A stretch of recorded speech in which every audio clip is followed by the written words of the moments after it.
आइए मैं मुफ्ती साहब को कुर्सी पे बैठाऊं खिताबत के लिए, उससे पहले मैं चंद शेरों के साथ आपका जायजा लेता हूं। आपको जगाना चाहता हूं कि आप नींद में है वो एकदम बिल्कुल बेताब हो जाए, एकदम होशियार हो जाए। देखिएगा कि वतन की सरजमी को अमन का दर्पण बनाना है, कि वतन की सरजमी को अमन का दर्पण बनाना है। जो शाखे नीम की है अब उन्हें चंदन बनाना है। हमें जल्दी निकालो मंदिरों मस्जिद के झगड़ों से, मेरे बच्चों के मुस्तकबिल को भी रोशन बनाना है। हमें जल्दी निकालो मंदिरों मस्जिद के झगड़ों से, मेरे बच्चे के मुस्तकबिल को भी रोशन बनाना है। कि कलम वालों मदारिस को मोहब्बत का चमन लिखना, कलम वालों मदारिस को मोहब्बत का चमन लिखना, बहुत ईमानदारी से हमारा ये सुखन लिखना। सबक इंसानियत का सीखते हैं सब मदारिस में, मदारिस के हर एक दुश्मन को गद्दार वतन लिखना, मदारिस के हर एक दुश्मन को गद्दार वतन लिखना। इन्हीं शेरों के साथ मैं बड़े अदब और एहतराम के साथ हजरत वाला को मैं दावत दे रहा हूँ कि हजरत वाला आए और कुर्सी पे बैठे और खिताबत की दुनिया में हम दिलजमी के साथ बैठे हजरत का बयान सुने। उनके बाद भी हमारे उलमा हमारे इलाके के उनको भी हम सुन करके जाएंगे, न तो हमारी ये बदतमीजी मानी जाएगी, इसलिए इसका ख्याल रखें। अल्हम्दुलिल्लाह नहमदुहु व नस्तईनुहु व नस्तगफिरु बिही व नतवक्कलु अलैहि व नऊज़ु बिल्लाहि मिन शुरूरि अनफुसिना व मिन सय्यिआति अअमालिना। मन यहदिहिल्लाहु फला मुज़िल्ल लहु व मन युज़लिल्हु फला हादिय लहु। व नशहदु अन ला इलाहा इल्लल्लाहु वहदहु ला शरीक लहु व नशहदु अन्न सय्यिदना व हबीबना व शफीअना व मौलाना मुहम्मदन अब्दुहु व रसूलुहु। फ़अऊज़ु बिल्लाहि मिनश शैतानिर रजीम। बिस्मिल्लाहिर रहमानिर रहीम। या अय्युहल्लज़ीना आमनु उद्खुलू फिस्सिल्मि काफ़्फ़ा वला तत्तबिऊ खुतवातिश शैतान इन्नहु लकुम अदुव्वुम मुबीन। वक़ाल तआला फ़ी मौज़िइन आख़र या अय्युहल्लज़ीना आमनुत्तक़ुल्लाहा हक़्क़ तुक़ातिहि वला तमूतुन्न इल्ला व अंतुम मुस्लिमून। वक़ाल तआला फ़ी मौज़िइन आख़र या अय्युहल्लज़ीना आमनुत्तक़ुल्लाह वक़ूलू क़ौलन सदीदा युस्लिह लकुम अअमालकुम व यग़फिर लकुम ज़ुनूबकुम व मन युतिइल्लाह व रसूलह फ़क़द फ़ाज़ फ़ौज़न अज़ीमा। वक़ाल तआला फ़ी मौज़िइन आख़र व इज़ल मौऊदतु सुइलत बिअय्यि ज़ंबिन क़ुतिलत। सदक़ल्लाहुल अज़ीम। वअन उमर इब्नुल ख़त्ताब रज़ियल्लाहु अन्हु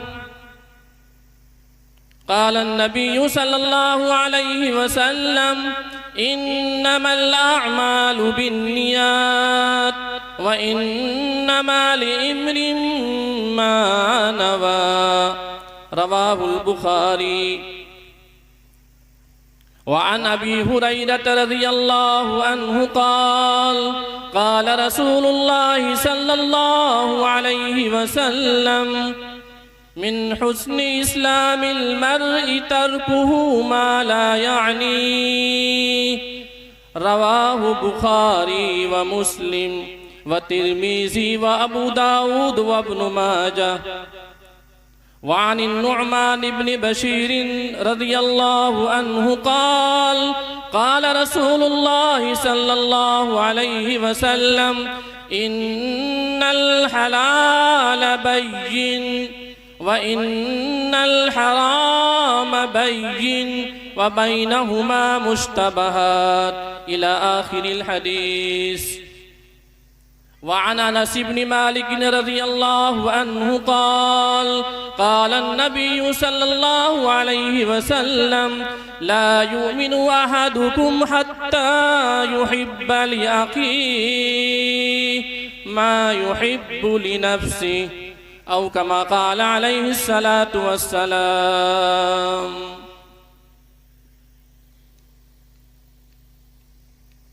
बुज़ुर्गाने गिरामी,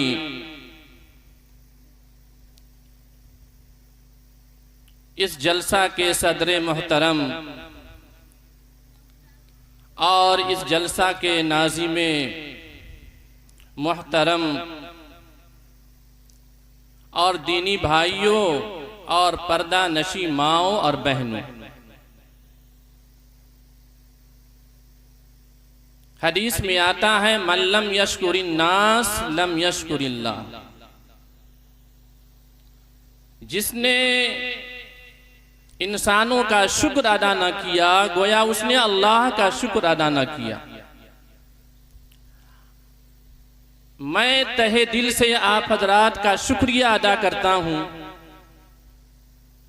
कि आप हजरात ने दीन की निस्बत से कुछ बात सुनने के लिए गवारा आपने फरमाया, ज़हमत आपने गवारा फरमाया, ज़हमत उठाई। इसके लिए मैं आप हजरात का तहे दिल से शुक्रिया अदा करता हूँ। खुसूसन अजीज़ुल क़द्र जनाब कारी मोहम्मद नाजिम साहब साक़िबी का, ये तो यहाँ सुनने के बाद मुझे एहसास हुआ कि बहुत आगे निकल चुके हैं। जब मैं इन्हें देखा था दारुल उलूम आगरा के अंदर, दर्जे हिफ्ज़ के बहुत ही मायनाद उस्ताद कहे जाते थे और मेरी हौसला अफजाई और दिली दुआ थी, जिसका आज मुझे देखना पड़ रहा है कि माशाअल्लाह ये बड़ी अच्छी निज़ामत फरमा रहे हैं और आप हजरात के दिलों को झिझोड़ रहे हैं और आप हजरात को अच्छी तरह इस बात की तरफ निशानदही कर रहे हैं कि दीन क्या है, इस्लाम क्या है, उलमा क्या है और उलमाए उम्मत का क्या मुकाम और उसका रुतबा है। बुजुर्गों, मैंने आप हजरात के सामने जगह जगह से कुरान मजीद की आयात की तिलावत की सआदत हासिल की और ये आयतें खुदा करे कि थोड़ी थोड़ी सी रोशनी इस पे पड़ जाए और उसके बाद जो मैंने हदीसें पढ़ी हैं उस पर भी थोड़ी थोड़ी रोशनी पड़ जाए। मैंने सबसे पहले एक आयत पढ़ी, या अय्युहल्लज़ीना आमनु दुखुलू फिस्सिल्मि काफ़्फ़ा। अल्लाह ताला यूं इरशाद फरमाते,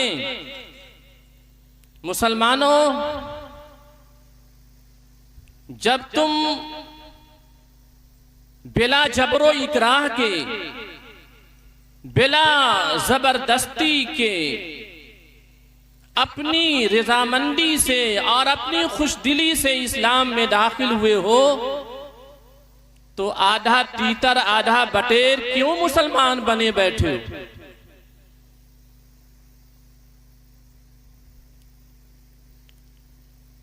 बल्कि इस्लाम का जो तकाजा है, इस्लाम जो हमें चाहता है उसके तकाजे पर आ जाओ। उसी को कुरान करीम ने कहा है, ऐ मुसलमानों, इस्लाम में पूरे तौर पे दाखिल हो जाओ। अब हर आदमी, हर मुसलमान अपने गिरबान में झांक करके देखे कि क्या हमसे इस्लाम के तकाजों पे अमल हो रहा है, इस्लाम के क्या तकाजे हैं, अल्लाह का क्या फरमान है, अल्लाह का क्या हुक्म है, अल्लाह हमसे क्या चाहते हैं। कुरान करीम कहता है कि पूरे तौर पे इस्लाम में दाखिल हो जाओ और शैतान के बताए हुए रास्तों की इत्तिबा ना करो, क्योंकि तुम्हारा खुला हुआ दुश्मन है। आज बिलाशुबहा हम मुसलमान हैं, लेकिन ये बात अगर कड़वी नहीं तो हकीकत जरूर है कि हम नामे नेहाद मुसलमान बने बैठे। हर जवान, नौजवान, बूढ़ा इस बात को अच्छी तरह अपने दिमाग में रखे हुए हैं कि हम इस्लाम जो लाए हैं, नामे नेहाद इस्लाम लाए। इस्लाम जो कहता है कि पूरे तौर पे इस्लाम में दाखिल हो जाओ, क्या पूरे तौर पे हम इस्लाम में दाखिल हो गए? अल्लाह ताला इरशाद फरमाते हैं कि तुमने जबान से जो इकरार कर रखा है, ला इलाहा इल्लल्लाह मुहम्मदुर रसूलुल्लाह, कि अल्लाह के सिवा कोई माबूद नहीं है और हजरत मोहम्मद सल्लल्लाहु अलैहि वसल्लम अल्लाह के आखिरी पैगंबर हैं, तो क्या खाली इतना कह देने से तुम पक्के मुसलमान हो गए? पूरे तौर पे तुम मुसलमान नहीं हुए। पूरे तौर पे मुसलमान जब बनोगे जबकि इस्लाम के जो तकाजे हैं, इस्लाम जो हमसे जो चाहता है कि नमाज भी पढ़ो, रोजे भी रखो, अगर तुम पर ज़कात फर्ज है तो ज़कात भी अदा करो, अगर तुम पर हज फर्ज हो चुका है तो हज भी अदा करो। इस्लाम ये चाहता है, इस्लाम ये चाहता है पूरे तौर पे इस्लाम में दाखिल हो जाओ। लेकिन ये देखा जाता है कि सबसे मामूली जो चीज है हम लोगों की नजरों में, हम लोगों के दिमागों में, वो नमाज है, और वो भी हमसे अदा नहीं हो पाती। मुश्किल से 5 मिनट 10 मिनट का वक्त खर्च होता है और वो भी हमसे नहीं होता। अब क्या ख्याल है ज़कात का, क्या ख्याल है रोजे का, क्या ख्याल है हज का? वो तो हमारे हाशिया ख्याल से भी बाहर है। ज़कात वाजिब हो चुकी है, लेकिन ज़कात की अदायगी से हम महरूम हैं। हज वाजिब हो चुका है, लेकिन हज की अदायगी से हम महरूम हैं। रोजा फर्ज हो चुका है, रमजान शरीफ आ चुका है, लेकिन गद्दारी ये है कि हम रोजे नहीं रखते। क्या यही है इस्लाम में पूरे तौर पे दाखिल हो जाना? क्या इसी को ये कहेंगे कि मुकम्मल तौर पे इस्लाम में हम दाखिल हो गए? नहीं, इस्लाम में पूरे तौर पे हम दाखिल नहीं हुए। इस्लाम जो कहता है, इस्लाम का जो तकाजा है कि पूरे तौर पे इस्लाम में दाखिल हो जाओ, इस्लाम की जो बुनियाद है, उन सारी बुनियादी चीजों के अंदर दाखिल होने का नाम ही इस्लाम। दूसरी मैंने आयत पढ़ी कि मुसलमानों, अल्लाह ताला से डरो उस तरह जिस तरह डरने का हक है, और मरो तो इस्लाम की हालत में मरो। लेकिन डरने का क्या मियार है, खौफ खाने का क्या मियार है? अल्लाह ताला से डरो। क्या अल्लाह तबारक व तआला शेर है?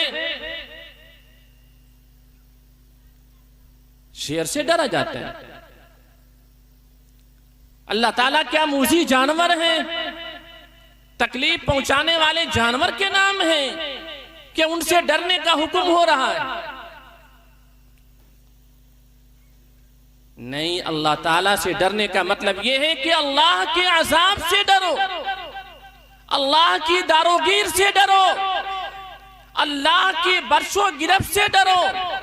ये जो मनमानियां कर रहे हो, नामे निहान मुसलमान बने हुए हो, बाज आ जाओ इससे, एहतराज करो अपनी हरकतों से और अपनी नक्लो हरकत से, अल्लाह के अजाब से, अल्लाह के कहर से और अल्लाह तबारक व तआला की पकड़ से डरो। उस तरह डरो जिस तरह अल्लाह से डरने का हक है, और मरो इस हालत में कि तुम्हारी जबान पर कलमे इस्लाम, कलमे तौहीद जारी। और तीसरी मैंने आयत पढ़ी,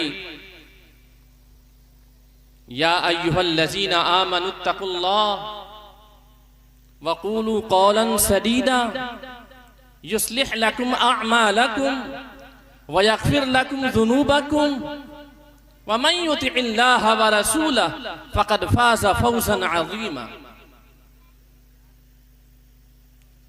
आपको मैं ये बता दूं, इस आयत करीमा के अंदर अल्लाह तबारक व तआला ने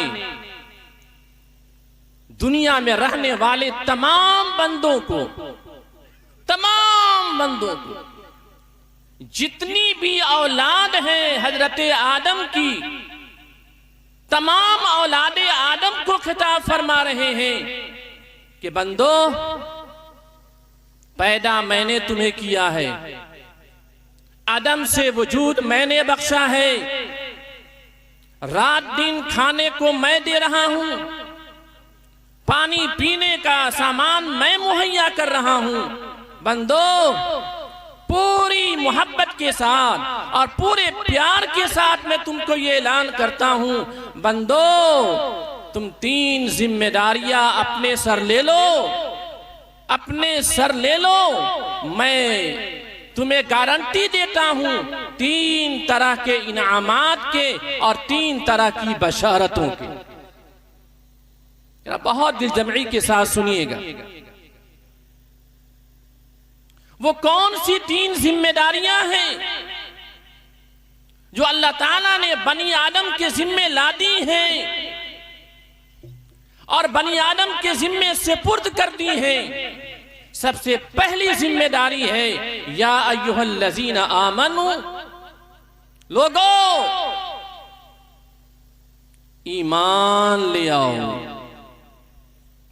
सबको खिताब है, दुनिया में रहने वाले जितने भी इंसान हैं सबको अल्लाह तबारक व तआला खिताब फरमा रहे हैं, ईमान ले आओ।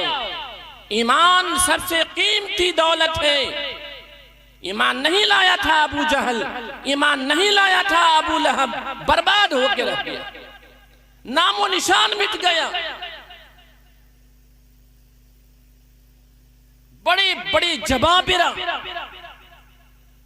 इस्लाम की दौलत से महरूम होकर चले गए दुनिया से, कोई नाम लेने वाला नहीं। ये बदतरीन लोग थे, इनकी किस्मत में ईमान था ही नहीं।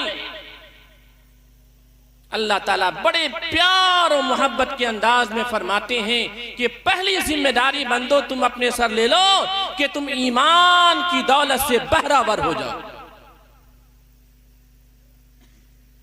मोमिनीन और मुखलिसीन की जमात में दाखिल हो जाओ,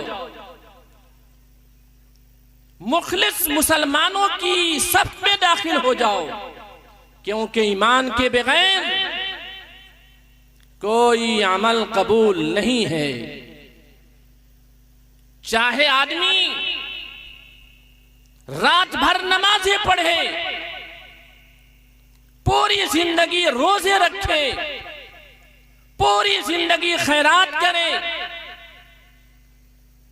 गरीबों की यतीमों की मदद करे, गरीबों के साथ, यतीमों के साथ, बेवाओं के साथ हमदर्दी का मुआमला करे, लेकिन अगर ईमान की दौलत उसके पास मौजूद नहीं है, आखिरत में कोई हिस्सा नहीं, बेकार है। अल्लाह तबारक व तआला उन काफिरों को जरूर सिला देते हैं जो ईमान की दौलत से महरूम हैं। दुनिया में सिला दे देंगे अच्छे कामों के बदौलत, लेकिन आखिरत में तहीदामन होगा, बदनसीब होगा, अपनी नजात को सोचेगा।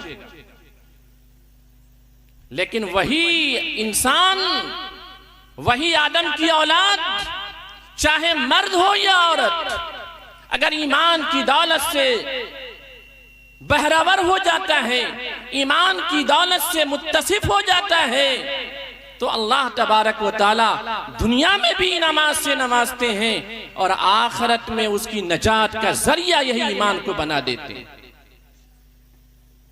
अल्लाह ताला ने कहा, बंदो ईमान की दौलत और ईमान की सिफात के साथ मुत्तसिफ हो जाओ, और दूसरा ये काम करो, इत्तकुल्लाह, अल्लाह ताला से डरो, तकवा इख्तियार करो। बुजुर्गों, नौजवानों, तकवा क्या है? तकवा किस चीज का नाम है? सुनते होंगे मुत्तकी है, परहेजगार है। क्या है का परहेजगार? एक तो आदमी बीमार रहता है तो डॉक्टर बताता है कि फला चीज से परहेज करो, वो भी परहेजगार है। फला चीज से परहेज करो, तुम्हारी सेहत ठीक रहेगी, वो भी परहेजगार है। परहेजगार का मफहूम बहुत आम है, लेकिन परहेजगारी का मतलब यहां जो कुरान करीम कहना चाहता है, इत्तकुल्लाह, अल्लाह ताला से तकवा इख्तियार करो, इसका मतलब यह है कि हराम और ममनू चीज से एहतिराज करो, हराम कारी से बचो, हराम खोरी से बचो। हराम कारी और हराम खोरी से बचने का नाम तकवा है, और इसी का नाम है अल्लाह का खौफ और अल्लाह ताला का डर। हर आदमी गिरबान में झांक के देखे, चाहे वो मर्द हो या औरत, क्या हमसे हरामकारी हो रही है या नहीं हो रही? क्या हमसे हरामखोरी हो रही नहीं हो रही है?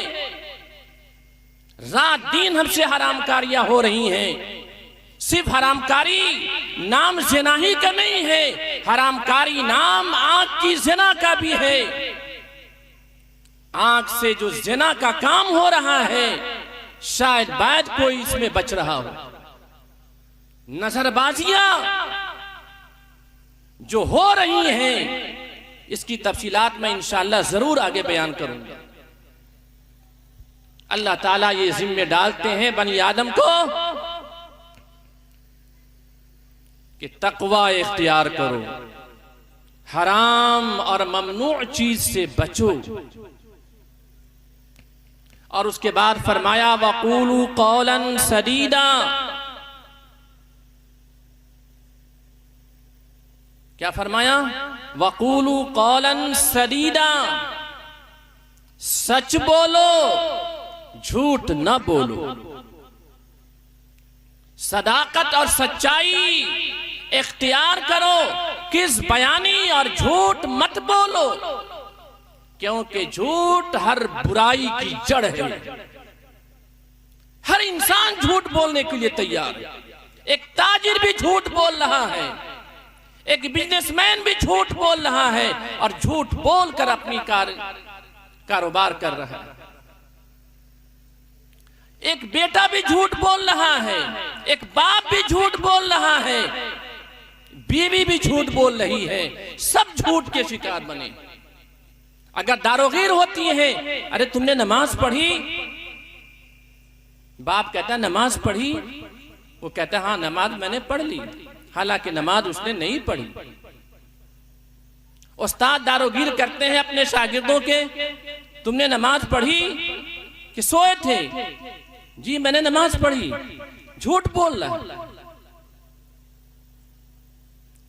बीवी ने कोई ऐसा काम कर लिया जो शौहर की इजाजत के बगैर काम वो था, उसने कहा कि तुमने ये चीज किया, ये चीज खरीदी? नहीं नहीं अल्लाह कसम मैंने नहीं खरीदी। झूठ बोल रही है। हर आदमी दूसरे के सामने झूठ बोल रहा है। झूठ हर बुराई की जड़ है। जब इंसान झूठ का खूगर हो जाता है और झूठ बोलने का दिलदादा हो जाता है तो खुदा की कसम दुनिया की हर बुराई उससे होती है। दुनिया की हर बुराई वो करता है, हर बुराई करता है। उसकी पकड़ हो बुराई के सिलसिले में कि तुमने ये बुराई की, तुमने ये बुराई की। नहीं, खुदा की कसम मैंने बुराई नहीं की। वो हम पर इल्जाम लगा रहा है, हम पे वो बोहतान लगा रहा है, ये झूठ बोल रहा है, मैंने कोई बुराई नहीं की। जाहिर है जब झूठ बोलेगा तो दूसरे पे इल्जाम धरेगा, दूसरे पे बोहतान लगाएगा कि वो हम पर हमारे पीछे लगा रहता है। वक़ूलू क़ौलन सदीदा। बुजुर्गों, नौजवानों, ये 3 बड़ी जिम्मेदारियां हैं जो अल्लाह ताला ने हर बंदे के सर लादी हैं। पहला काम ईमान ले आओ, दूसरा काम तकवा इख्तियार करो, तीसरा काम सच बोलो, झूठ ना बोलो। सच बोलो, झूठ ना बोलो। अल्लाह ताला की क्या बशारत है थोड़ी देर के बाद मैं बताऊंगा। अब हदीसें सुने और हदीसों से आयत को मुंतबिक करें। मैंने पहली हदीस पढ़ी है जो हजरत इमाम बुखारी रहिमहुल्लाह ने अपनी किताब में सबसे पहले जगह दी है और इमाम बुखारी रहिमहुल्लाह ने इस हदीस को 7 मकामात पे जिक्र किया है। इन्नमल अअमालु बिन्नियात व इन्नमा लिइम्रिइम मा नवा। अमाल का दारो मदार नीयत पर है, यानी अमाल का सवाब नीयत पर मौकूफ है। आप कोई सा भी अमल करें, चाहे नमाज वाला अमल हो, चाहे रोजे वाला अमल हो, या ज़कात वाला अमल हो, या हज वाला अमल हो, या खैरात वाला अमल हो, या और दीगर नेकी वाला अमल हो, अगर सवाब चाहते हैं तो नीयत को दुरुस्त करनी होगी, नीयत को ठीक करनी होगी, तब जाकर ही आमाल का सवाब आपको मिल सकेगा। वरना बिला नीयत की दुरुस्तगी के, बगैर नीयत को ठीक ठाक किए हुए आप पूरी जिंदगी अमाल कर बैठे, कोई गारंटी नहीं उसके सवाब के मिलने का, कोई गारंटी नहीं। और जब हमारी नीयत दुरुस्त होगी, आमाल दुरुस्त होंगे। जब आमाल दुरुस्त होंगे तो हमारी नजात इंशाअल्लाह जरूर होगी। दूसरी हदीस मैंने पेश की, हजरत अबू हुरैरा इसके रावी हैं, जिसका तर्जमा ये है कि अगर तुम चाहते हो कि तुम हसीन मुसलमान बनो, अच्छे मुसलमान बनो, बाकमाल मुसलमान बनो, खूबी वाला मुसलमान बनो, तुम्हारे इस्लाम में निखार पैदा हो, तुम्हारे इस्लाम में खूबी पैदा हो और अल्लाह ताला के हर दिल अजीज बंदा बनना चाहते हो तो तुमको लायानी बातें छोड़नी पड़ेंगी। लायानी बातें नहीं समझते आप। लायानी बातों के बारे में मुहद्दिसीन लिखते हैं कि लायानी बातों में एक बात ये बकवास करना, बिला वजह बकवास, जिसका कोई माना मतलब नहीं, बस बके जा रहे हैं, बोले जा रहे हैं, कोई माना मतलब नहीं, कोई वहां पर महल नहीं, और बोले जा रहे हैं। बकवास करना, दूसरे को गाली देना, खूब गाली हम सब देते हैं ना, मर्द तो देते ही हैं, लेकिन मर्द को हरा देती हैं औरतें। अगर गाली की तालीम आपको सीखनी है तो औरतों से सीखिए। हर बात पे गाली, हर बात पे गाली। हदीस में आता है किसी मुसलमान को गाली देना फिस्क है, फिस्क है। सिबाबुल मुमिनी फुसूकुन, ये है लायानी बात, बकवास। दूसरे को गाली देना, दूसरे को बुरा भला कहना, दूसरे की इज्जत आबरू को लूटना और दूसरे की गीबत करना। कौन ऐसी मजलिस है जहां वो मजलिस गीबत से खाली हो रही है? ये हमारे समाज ही नहीं, हमारे घराने में दाखिल हो गई है गीबत। शौहर तो बहुत कम गीबत करता है अपने बीवियों की, लेकिन बीवियां ज्यादा गीबत करती हैं अपने शौहरों की। वो इंतजार करती हैं कि हमारे खाविन घर से बाहर निकले ड्यूटी पे कि गीबत शुरू कर दें अपने खाविन की। अपनी सहेलियां ढूंढती हैं, अपने पड़ोस में जाती हैं और अपने खाविन की जितनी भी दिल की भड़ास होती है वो गीबत की शक्ल में बयान करती है। गीबत कहते किसको है भाइयों? गीबत उसको कहते हैं कि शौहर को मालूम हो जाए कि हमारी बीवी ने हमारे सिलसिले में ऐसी बात कही है जो नहीं कहनी चाहिए थी। यही है गीबत। और अगर उसके अंदर वो कसूर नहीं है और फिर उस पर यह बात कही जाती है तो ये तो बुहतान है, ये तो इल्जाम तराशी है। तो गीबत ये औरतों से सीखना है तो सीख लें। औरतें ज्यादा मुलविस हैं और औरतों से सीखे बगैर तो मर्द खुद ही सीखे हुए। वो क्या सिखाएंगी? मर्द खुद गीबत में मुलविस हो चुके हैं, गीबतें कर रहे हैं।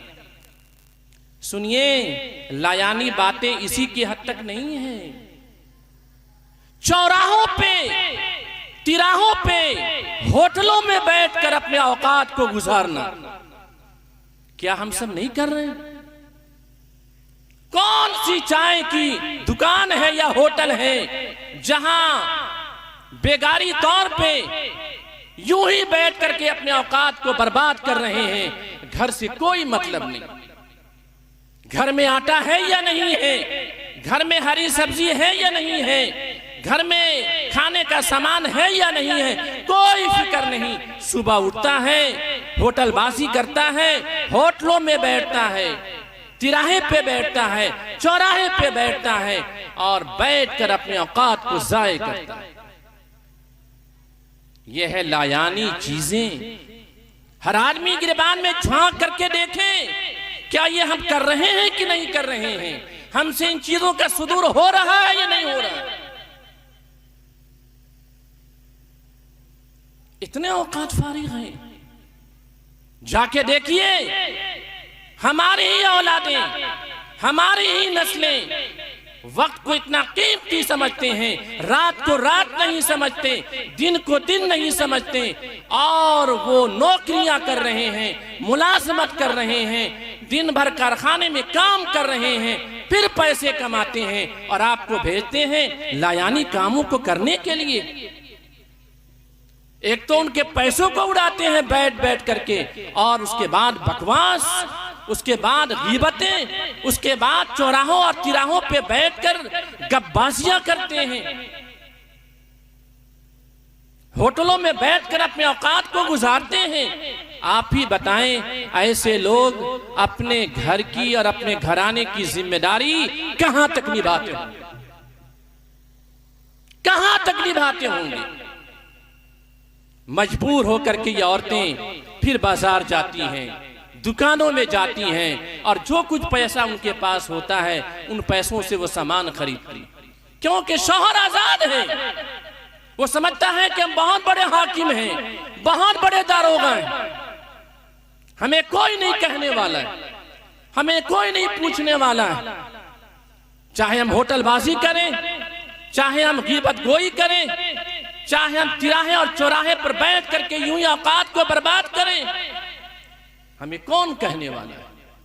अल्लाह के नबी सल्लल्लाहु अलैहि वसल्लम ने इरशाद फरमाया कि जो आदमी घर की जिम्मेदारी को नहीं निभाता है और उमूर खाना में मुकम्मल तौर पे दिल नहीं लगाता है, वो सबसे बड़ा दयूस है, वो सबसे बड़ा बेगैरत है, जो अपनी बीवी की और अपनी औलाद की और अपने घराने की फिक्र नहीं रखता। एक वाकया है, हजरत उमर इब्ने खत्ताब रजी अल्लाह ताला अन्हु एक मजलिस से गुजरे। क्या देखते हैं कि चंद लोग वहां बैठे, बूढ़े भी हैं, जवान भी हैं। हजरत उमर ने फरमाया, भैया आप लोग क्यों बैठे, क्या मशगला है, काहे को इस तरह बैठे, हाथ पे हाथ धर कर बैठे, कोई काम नहीं, कोई मशगला आप लोगों का नहीं। उन नौजवानों ने और बूढ़ों ने कहा, ऐ अमीर अल मोमिनीन, हम सब मुतवक्किलीन हैं, हम सब अल्लाह पर तवक्कुल करने वाले हैं, अल्लाह पर भरोसा करने वाले लोग हैं, और आप कहते हैं हाथ पर हाथ धर के बैठे। हजरत उमर को कौन नहीं जानता, कितने तैश वाले सहाबी थे, बड़े बड़े मोछ रखते थे। क्या मैं बताऊं तुम्हें, अरे बेहयाओ, अरे बेगैरतों, तुम्हें गैरत नहीं आई, तुम्हें शर्म नहीं आई, मुतवक्किलीन अपने आप को कहते हो, झूठे हो तुम, बहुत बड़े झूठे हो तुम लोग। किसने कहा कि तुम मुतवक्किल हो, कैसे समझ लिया कि हम सब मुतवक्किलीन हैं।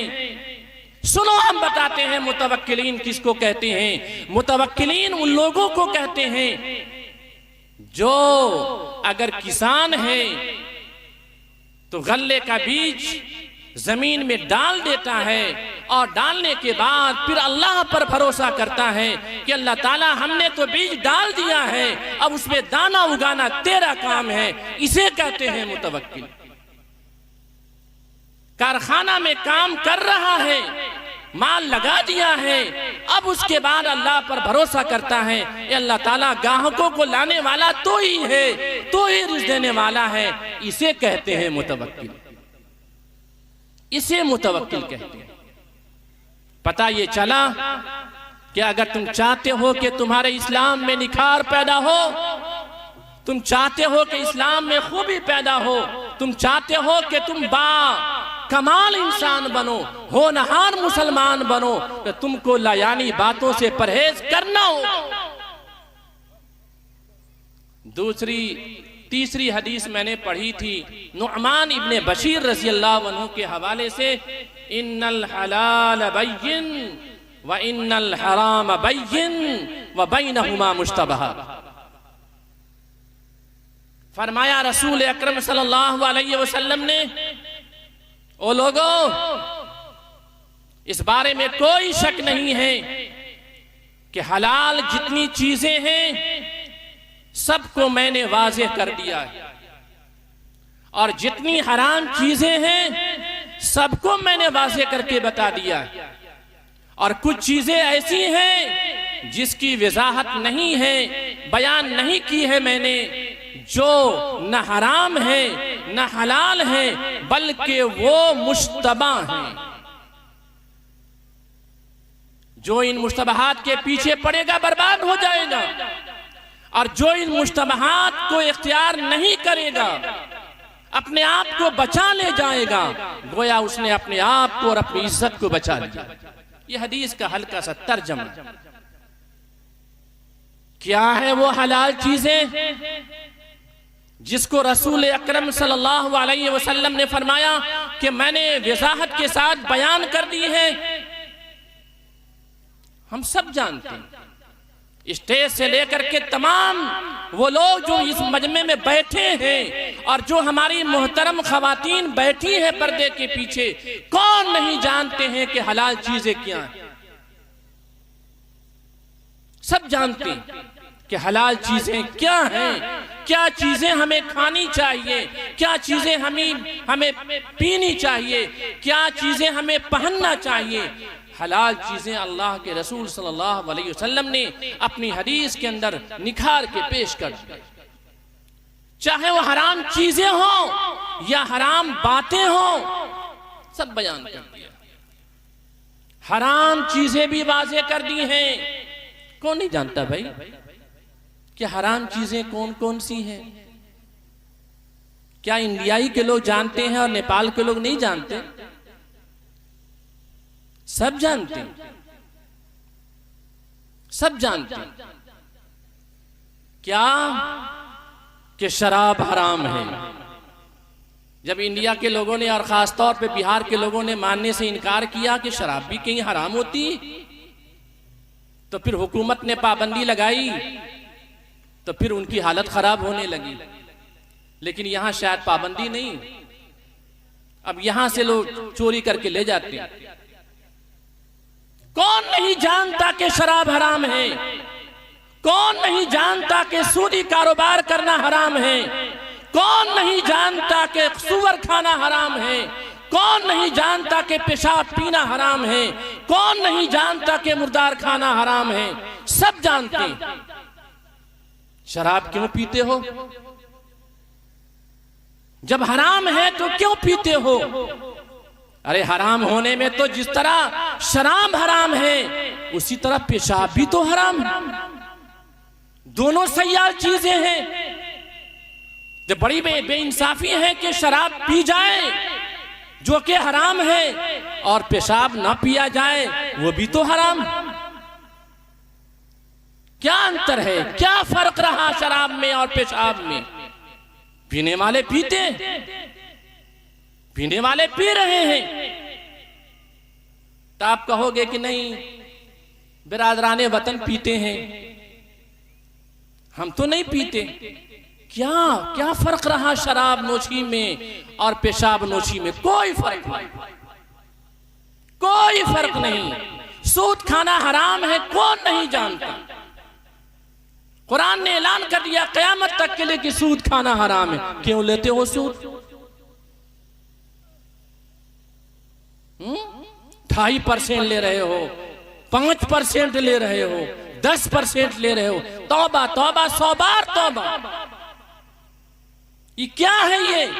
ये ऐसा है जैसे कि मुर्दार खाना बिला एवज किसी ऐसी चीज का लेना जो तुम्हारे लिए जायज नहीं है, उसे इस्तेमाल करते हो, उसे खाते हो और उससे अपने बदन को मोटे करते हो और उससे अपनी औलाद को खिलाते हो। कहां से बरकत आएगी? कहां औलाद हमारी बात मानेगी?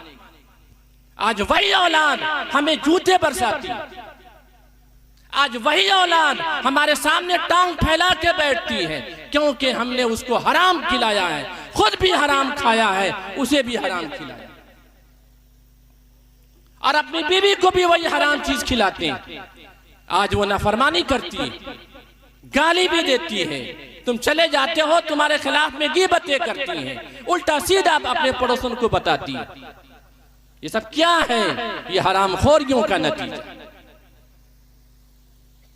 व इन्नल हराम बैय्यिन, अल्लाह के नबी सल्लल्लाहु अलैहि वसल्लम ने हराम चीजों को अच्छी तरह वजाहत कर दी, पूरी सराहत के साथ बयान कर दी।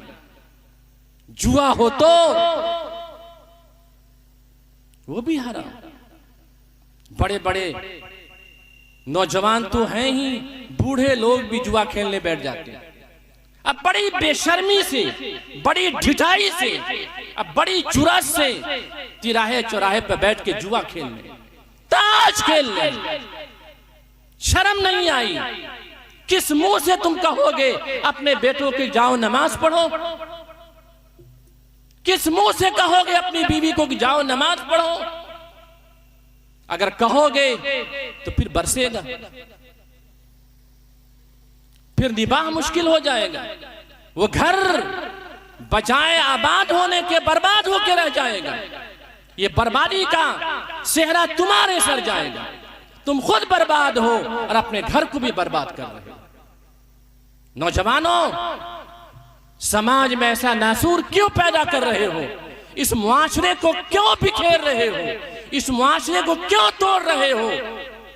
अब भी तो समझ जाओ, अपने हाशिया ख्याल में इस बात को लाओ, हम क्या कर रहे हैं। अल्लाह के नबी ने इरशाद फरमाया, जो दोनों के बीच में जो मुश्तबा चीजें हैं उससे बहुत कोसों दूर रहना, कोसों दूर रहना। ये नहीं कि अपनी मनमानी करो, चलो जरा सा अपना दिमाग लगाते हैं, हाँ ये हलाल है, हाँ ये हलाल है, इसको खा लेना चाहिए, हाँ ये हलाल है, इसको इस्तेमाल कर लेना चाहिए। अरे अक्ल के पट्ठुओ, किसने तुम्हें हक दिया, किसने तुम्हें पावर दिया मुश्तबा चीजों को इस्तेमाल करने का और मुश्तबा चीजों को अपने लिए लुक़्मे अजल बनाने का? तुम्हें इजाजत नहीं है, किसी भी तरह से जायज और रवा नहीं है कि मुश्तबा उमूर में और मुश्तबा चीजों में किसी इंसान के लिए जायज नहीं है, खुसूसन मुसलमानों के लिए जायज नहीं है कि उसको इस्तेमाल करे या उसको इख्तियार करे। फिर कैसे हल होगा? अगर मुश्तबा चीज है, मिसाल के तौर पर किसी ने देखा कि मौलाना साहब नहीं है, हाफिज साहब नहीं है, इमाम साहब नहीं है, मुर्गी कौन ज़िबा करेगा? बस वो चौराहे पे बैठने वाले का ला छुरी मैं ही ज़िबा कर देता हूं, मैं ही ज़िबा कर देता हूं। शराब भी पी रहा है, उसके मुंह से बदबू भी आ रही है और छुरा भी फेर रहा है, और उसी नशे में उसने बिस्मिल्लाहिर्रहमानिर्रहीम भी नहीं पढ़ा, बिस्मिल्लाह अल्लाह अकबर भी नहीं कहा, फेर दिया।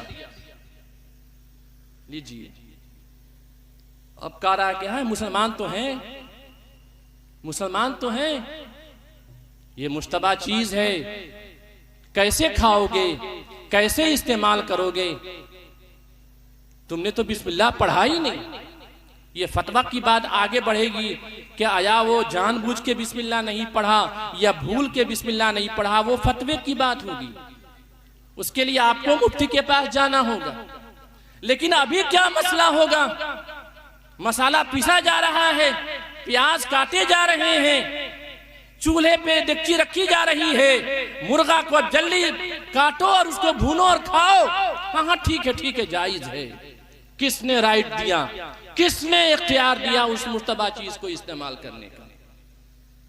उलमा ने, सहाबाए किराम ने, सरवरे दो आलम जनाब नबी करीम सल्लल्लाहु अलैहि वसल्लम ने इरशाद फरमाया, ऐसे मौका पर मेरे सहाबा में से जो उलमा हैं, जो मुफ्तियान इज़ाम हैं, जो मुहक्किक और रासिख फिल इल्म लोग हैं, जो रासिकीन फिल इल्म उलमा हैं, जो ठोस उलमा हैं, जो किताब व सुन्नत के माहिर हैं, उनसे जाके राबिता करो, उनसे पूछो, उनके सामने जाके बैठो, उनके सामने सवाल पेश करो। लेकिन ये तो होगा नहीं, ये तो नहीं होगा ना। क्यों? हम चुनी दीगरे ने, अरे हम तो बाबू साहब हैं, हम तो अमीर साहब हैं, हम तो गवर्नर साहब हैं, हम तो मुखिया जी हैं, हम तो सरपंच हैं, मौलाना साहब के पास हम जाएंगे, मुफ्ती साहब के पास जाकर के हम मसला बयान करें, पूछेंगे। ये भूल है लोगों। उलमा का जब तक मकाम को नहीं समझोगे और उलमा के रुतबा को नहीं जानोगे, उस वक्त तक उस मुश्तबा चीज का जवाब तुम्हें नहीं मिल सकेगा। वही बताएंगे कि मुश्तबा चीज हलाल है या नहीं है, आया वो हलाल है या हराम है, वही बताएंगे। हदीस है, हजरत अली से रिवायत मनकूल है कि ऐसे मौका पर उलमाए रासिखीन से राब्ता कायम करो, ठोस उलमा से राब्ता कायम करो। मुफ्तियान मुहक्किकीन से राब्ता कायम करो, मुहद्दिसीन से राब्ता कायम करो, वो तुम्हें जवाब देंगे और किताब व सुन्नत की रोशनी में वो जवाब देंगे, हवाले के साथ जवाब देंगे। तभी तुम्हारे लिए वो चीज समझ में आएगी क्या या वो चीज हलाल है या हराम। बुजुर्गों, एक हदीस मैंने पढ़ी आखिर में, हजरत अनस इब्न मालिक खादिम रसूल सल्लल्लाहु अलैहि वसल्लम रावी हैं कि रसूल अकरम सल्लल्लाहु अलैहि वसल्लम ने इरशाद फरमाया, ला युमिनु अहदुकुम हत्ता युहिब्बा लि अखीही मा युहिब्बु लि नफ्सी। मुसलमानों, तुम में से कोई शख्स पूरा मुसलमान, पूरा मोमिन उस वक्त तक नहीं हो सकता जब तक कि अपने मुसलमान भाई के लिए वो चीज पसंद करे जो अपने लिए पसंद करता है। बाबू जरा पैर को खींच लो, उसी पर बात ही हो रही है। तुम पैर फैला के बैठोगे तो कैसे बात बनेगी। सीखो, अगर मदरसा में हो तो उस मदरसा को बदनाम मत करो।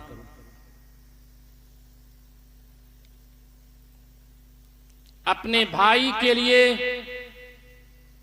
पसंद करो वो चीज जो अपने लिए पसंद करते हो। हजरत, बहुत मुअद्दिबाना दरखास्त है स्टेज के ऊपर नशिश फरमाने वाले उलमाए किराम से, क्या हदीस का ये मतलब है कि हम अच्छा पहनते हैं तो अपने भाई के लिए भी अच्छा पसंद करना पसंद करें? हम चाहते हैं कि हमें सरकारी मुलाजमत मिले तो अपने भाई के लिए भी हम चाहें कि उसको भी सरकारी मुलाजमत मिल जाए। हम बिरयानी खाना चाहते हैं, मुर्गा खाना चाहते हैं, हलवा खाना चाहते हैं, उम्दा तरीन मिठाई खाना चाहते हैं, तो क्या अपने भाई के लिए भी पसंद करें कि वो भी मिठाई खाए, वो भी मुर्गा खाए और वो भी उम्दा तरीन खाना खाए? क्या हदीस का ये मतलब है? हदीस का बज़ाहिर मतलब तो यही समझ में आता है कि तुम में से कामिल मुसलमान उसी वक्त हो सकता है जब तक कि अपने भाई के लिए वो चीज पसंद करे जो अपने लिए पसंद करता है। आदमी अपने लिए उम्दा लिबास, उम्दा खाना, उम्दा मुलाजमत, ऊंची कुर्सी, ऊंची वजाहत, ऊंची शबाहत सब चाहता है, तो क्या चाहता है कि अपने भाई के लिए भी ऐसा हो? चाहता है? आपने किसी को मुखिया चुना होगा इलेक्शन के जरिए से, तो किसी एक ही को न चुना होगा। अब वो मुखिया जीतने के बाद क्या वो चाहेगा कि हमारे बिलमुकाबिल एक और मुखिया हो जाए? क्या वजीर आजम चाहता है कि वज़ारत उस्मा की पुरशिको कुर्सी पर बैठने के बाद एक और वजीर आजम आ जाए जो हमारे बाजू में बैठ करके हुकूमत चलाए? कोई इंसान नहीं चाहता कि हम उम्दा खाते हैं तो हमारा भाई भी उम्दा खाए, हम उम्दा पहनते हैं तो हमारा भाई भी उम्दा पहने, हम बड़ी मुलाजमत करते हैं तो वो भी बड़ी मुलाजमत करे, हम करोड़पति हैं तो वो भी करोड़पति हो जाए। अगर अब ये चाहते हैं तो अगर करोड़पति हैं तो कुछ लाख दे दें उसको, तभी तो बराबरी होगी, तभी तो पक्के मुसलमान बनेंगे। सुनिए, हदीस का ये मतलब हरगिज नहीं है। हदीस का मतलब ये है कि हम चाहते हैं कि हमें कोई झुक के सलाम करे, हमें कोई अदबो एहतराम से सलाम करे, हमें कोई गले लगाए। हम चाहते हैं तो अपने भाई के लिए भी चाहो कि झुक के सलाम करो, अदब व एहतराम से उसको सलाम करो। उसको मर्तबा दो, वो रुतबा दो जो अपने लिए चाहते हो। ये हदीस का मतलब है।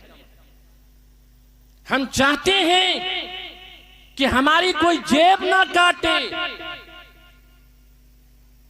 चाहते हैं ना कि हमारी कोई जेब पर नजर ना करे, तो ये आपको चाहना होगा कि आप भी किसी दूसरे की जेब को ना काटें, किसी के जेब को ना तराशें।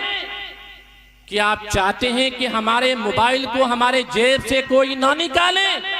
अगर ये पसंद करते हैं कि हमारा मोबाइल हमारे जेब में रहे, तो ये आपको चाहना होगा कि हम भी किसी दूसरे के जेब से मोबाइल को ना निकालें। हदीस का यह हकीकी मतलब है। क्या हम चाहते हैं कि हमारे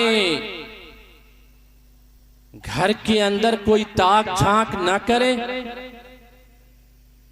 हमारी लड़कियों और हमारी बेटियों पर कोई नजर गंदी ना उठाए, और हमारे घर की औरतों पर कोई नजरबाजी न करे? अगर ये हमें पसंद है तो ये पहले फुर्सत में लोगों ये करना होगा और ये अज़्म करना होगा कि हम भी किसी की बेटियों और किसी की लड़कियों और किसी की माँ और बहनों पर भी नजरबाजी नहीं करनी है।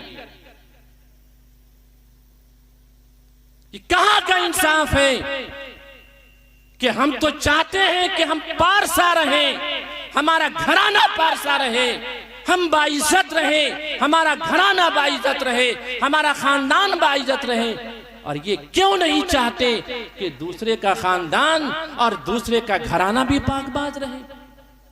क्यों अंगुशनुमाई करते हो? क्यों दूसरे पर उंगलियां उठाते हो? और क्यों दूसरे की लड़कियों और बहनों पर उंगलियां उठाते हो?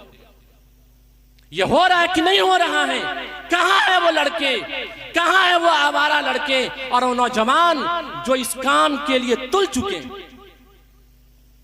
सुबह उठते हैं, मुंह भी नहीं धोते और नजरबाजी के लिए पूरा दिन खर्च करते हैं, और मोबाइल पर न जाने कैसी कैसी गंदी मैसेजें लिखते हैं, व्हाट्सएप करते हैं।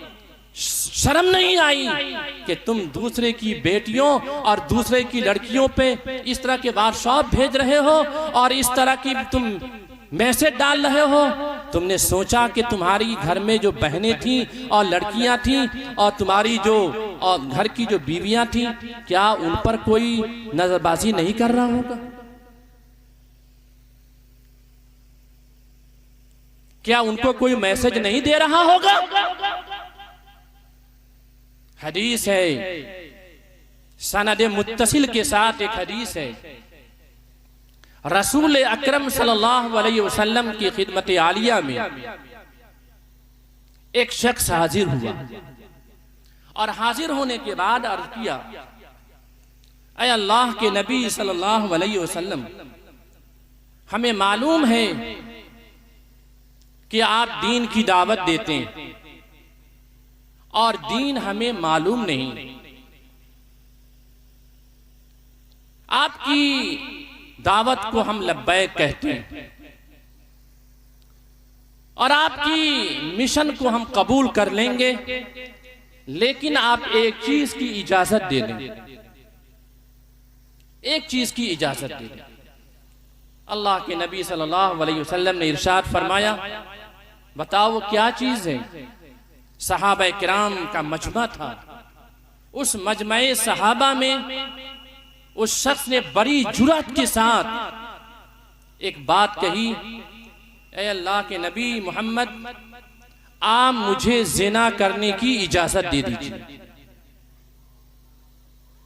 क्या कहा?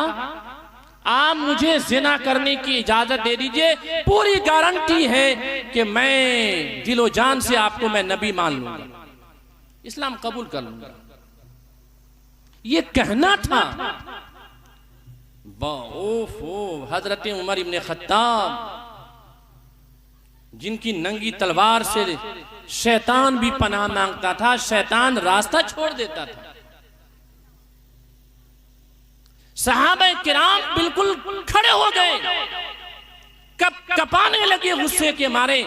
ए अल्लाह के नबी सल्लल्लाहु अलैहि वसल्लम, कितने बड़े आप साबिर और हलीम हैं, बुर्दबार हैं। इस शख्स ने जबान दराजी किया आपके साथ और इतनी बड़ी जुर्रत किया आपके सामने, ये जिना के काम को अंजाम देने के लिए आपसे इजाजत मांग रहा है। आप हुक्म करिए या खामोश रहिए, इस नालायक की गर्दन हम उड़ा देते हैं। कुर्बान जाओ, अल्लाह के नबी सल्लल्लाहु अलैहि वसल्लम हुस्न सुलूक आपने पेश किया। ऐ मेरे सहाबा, ये दीन नहीं जानता है, इसे मैं बताता हूं। आपने उसे इरशाद फरमाया, अच्छा ये बताओ, ज़िना करने की तुम इजाजत चाहते हो? क्या तुम शादीशुदा हो? उसने कहा जी मैं शादीशुदा हूं। बीवी है? कहाँ है? तुम्हारे घर में तुम्हारी बहन है? कहा जी है। तुम्हारे घर में तुम्हारी लड़की भी है? कहा जी है। अब आप बताओ, तुम दूसरे की बेटी से जिना करना चाहते हो और उसके लिए इजाजत मांग रहे हो? तुम्हें गैरत नहीं आई? तुम्हें शर्म नहीं आई? जिसकी बेटी के इज्जत को तुम पामाल करने की इजाजत मांग रहे हो, तो क्या ये तुम्हारे लिए जेब देता है कि अगर मैं ये कहूं कि तुम्हारी बेटी के बारे में कोई और मुझसे इजाजत मांगे, क्या तुम पसंद करोगे? तुम्हारी बहन से जिना करने के सिलसिले में कोई आदमी आकर के अचानक मुझसे इजाजत मांगे तो क्या तुम पसंद करोगे? क्या तुम इस बात को गवारा करोगे? क्या तुम इस बात को बर्दाश्त करोगे? उसने कहा कि बर्दाश्त तो बहुत दूर की बात है, आनन फानन मैं उसकी गर्दन उड़ा दूंगा। अल्लाह के नबी ने फरमाया, तो तुम इस काबिल हो कि तुम्हारी गर्दन पहले उड़ाई जाए, लेकिन नहीं उड़ाई जाएगी। क्यों? इसलिए कि इस्लाम मोहब्बत का पैगाम पेश करता है। जब तुम ये बात पसंद नहीं करते हो कि तुम्हारी बेटियों और तुम्हारी लड़कियों और तुम्हारी बहनों और तुम्हारी बीवियों की कोई इज्जत पामाल करे, इस बात को पसंद नहीं करते हो, तो दूसरे की बेटियों पर इस तरह की बातें पूछने की तुम इजाजत कैसे मांग रहे हो? हदीस में आता है, वाकया है कि वो आदमी फौरन अल्लाह के नबी सल्लल्लाहु अलैहि वसल्लम के कदमे मुबारक पर गिर गया और उसने कहा, अशहदु अल्ला इलाहा इल्लल्लाह व अशहदु अन्ना मुहम्मदन अब्दुहु व रसूलुहु। क्या हकीमाना जवाब था रसूल अकरम सल्लल्लाहु अलैहि वसल्लम का।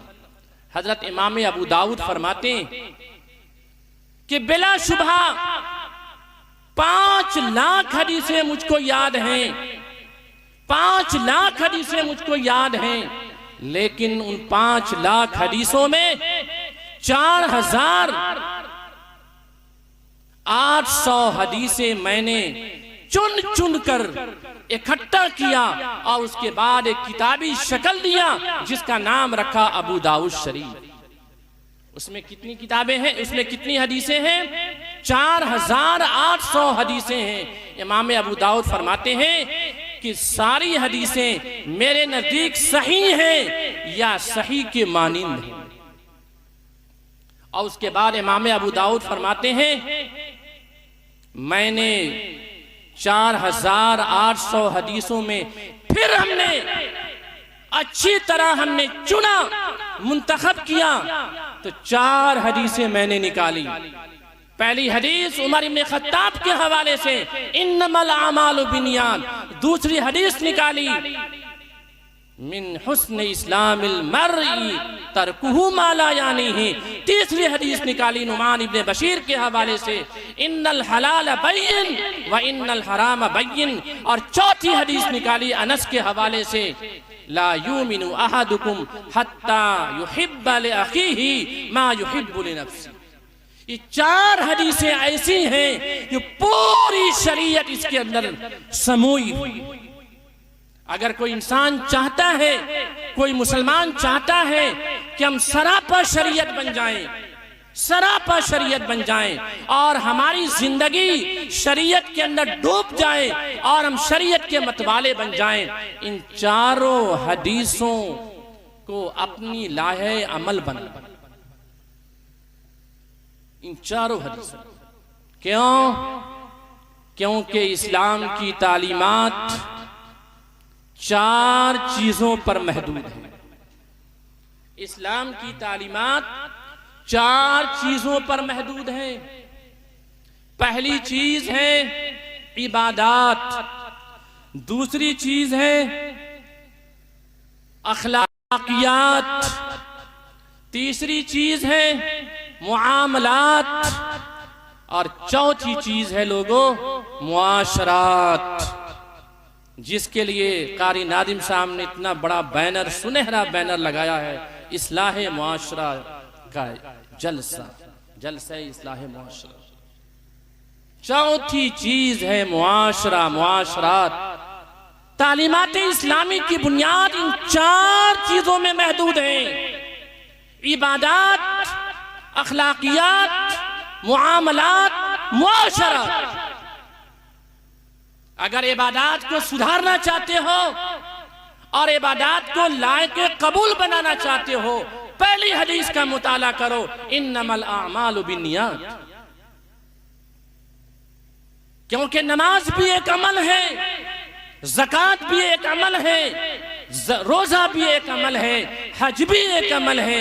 ये सारे अमाल अगर तुम ठोस बनाना चाहते हो, बासवाब बनाना चाहते हो, अल्लाह के यहां मकबूल बनाना चाहते हो, तो नीयत को ठीक कर लो, नीयत को दुरुस्त कर लो, नीयत को पुख्ता कर लो। जब नीयतें तुम्हारी ठीक हो जाएंगी, तुम्हारे अमाल ठीक हो जाएंगे। जब तुम्हारे अमाल ठीक हो जाएंगे तो अल्लाह तबारक व तआला उन अमाल का सवाब तुम्हें जरूर इनायत करेगा। दूसरा नंबर है अखलाकियात। क्या है? अखलाकियात। मैंने हदीस पढ़ी हजरत अबू हुरैरा के हवाले से, जिसमें इस बात का तस्करा है कि लायानी बातों को छोड़ दो। हमने तशरीह की है, अच्छी तरह आपको याद भी होगा लायानी चीजें क्या हैं। अगर उसको लायानी बातें जो सामने हैं, अगर उसके तकाजों को कि हमको ये नहीं करना है, ये नहीं करना है, ये नहीं करना है, बकवास नहीं करना है, गीबत नहीं करना, चुगली नहीं करना, अखलाक की बदौलत इंसान में पजीराई आती है, वह इंसान मकबूल बंदा बन जाता है। हदीस में आता है कि जिसके अखलाक अच्छे हो गए सब कुछ अच्छा हो गया। तभी तो फरमाया अल्लाह के नबी ने, इस्लाम की सबसे बड़ी खूबी और इस्लाम में सबसे बड़ा निखार लायानी, लायानी, तर्कहु लायानी, तर्क तर्क तर्क तर्क कर दो लायानी चीजों को। गारंटी है इस्लाम में निखार आएगा, तुम नामे निहाद मुसलमान नहीं बनोगे, अच्छे और पक्के मुसलमान बनोगे। तीसरी चीज है मुआमलात। तीसरी हदीस मैंने पढ़ी नुमान इब्ने बशीर के हवाले से, इन्नल हलाल बैयिन व इन्नल हराम बैयिन व बैनहुमा मुश्तबहात। मुआमलात हो रहे हैं, सूदी कारोबार हो रहे हैं, जुआबाजियां हो रही हैं, केमारबाजी हो रही है, शराब नोशी हो रही है, अकले मैता का काम हो रहा है, दमे मसफू का काम हो रहा है। दमे मसफू जानते हैं? नहीं जानते? या अल्लाह, जो ज़िबा करते हैं जानवर को या परिंदे को, तो जो खून निकलता है उसको बोलते हैं दमे मसफू। दम के माना खून, मसफू जो उस वक्त ज़िबा करते वक्त निकले, बहने वाले खून। और जो गोश्त में बाकी रह जाता है रगो रेशा में, वो तो हलाल। लेकिन कसाई लोग या उनके बच्चे उस दमे मसफू को कटोरे में डालते हैं, और जब वो खून जम जाता है तो उसको चाकू से काट काट करके ऐसा लगे कि वो बर्फी बना रहे हैं, और फिर उसको तल तल के खाते हैं। ला हौला वला कुव्वता इल्ला बिल्लाह। कितनी गंदी हरकत है ये, दमे मसफू का इस्तेमाल करना। जैसे ये गंदी हरकत है, नाजायज मैता भी है, तो मुआमलात में सब दाखिल है। और एक है मुआशरत, कैसे हमें गुज़र औकात करना है, कैसे हमें जिंदगी गुजारनी है, कैसे हमको बाप बनना है, कैसे हमको अपने घर का दादा और नाना बनना है, और कैसे हम चाहते हैं कि हमारी औलाद हमें देख के सलाम करे और हमारे सामने बैठने से कपकपाए, चे जाए कि अपनी लपकुशाई करे। ऐसा बेटा बनाओ कि तुम्हारे सामने बैठने से कपकपाहट तारी हो जाए। ऐसे बाप बनो कि बारोब बाप बनो, तुम्हारे अंदर रोब होना चाहिए। लेकिन आज जैसा बाप वैसा बेटा, बाप भी भड़बड़ा रहा है, लायानी बातों में पड़ा है, शराब नोशियों में धोत है, तो बेटा क्या उससे कम है? जैसा बाप वैसा बेटा। पूरा आवा खराब, पूरा घराना खराब, पूरा घराना खराब हो जा रहा है। तो लोगों, मुआशरात का मफहूम बड़ा बहुत आम। बहरहाल मैंने जो कुरान करीम की जो आयत पढ़ी थी, या अय्युहल्लज़ीना आमनुत्तकुल्लाह वक़ूलू क़ौलन सदीदा, 3 बातें अल्लाह तबारक व तआला ने बयान फरमा दी। सबसे पहली बात यह है कि तुम ईमान लाओ, और उसके बाद इरशाद फरमाया कि तुम तकवा इख्तियार करो, और उसके बाद इरशाद फरमाया वक़ूलू क़ौलन सदीदा, ठोस बात कहो, सच बात कहो, झूठी बातें ना कहो, झूठी बातें ना बनाओ, झूठ मत बोलो, सच बोलो, और सच्चाई के दामन को इख्तियार करो। ये 3 जिम्मेदारियां, बड़ी जिम्मेदारियां अल्लाह तबारक व तआला ने हर इंसान के ऊपर डाल दी। नतीजा क्या है हजरत? नतीजा क्या है? अल्लाह ने 3 तरह के इनामात की बशारत दे दी है। कितना बड़ा रहीम और शफीक है, कैसा वो रहीम और रहमान है, कैसा वो रहमुर राहिमीन है। हमारा खालिक, हमारा मालिक बशारतें सुना रहा है, इनामात दे रहा है, और इनामात का ऐलान कर रहा है। सवाल भी वो बता रहा है और जवाब भी वो दे रहा है। तब भी इंसान न समझे तो इंसान कितना बड़ा नाकाम और नामुराद है।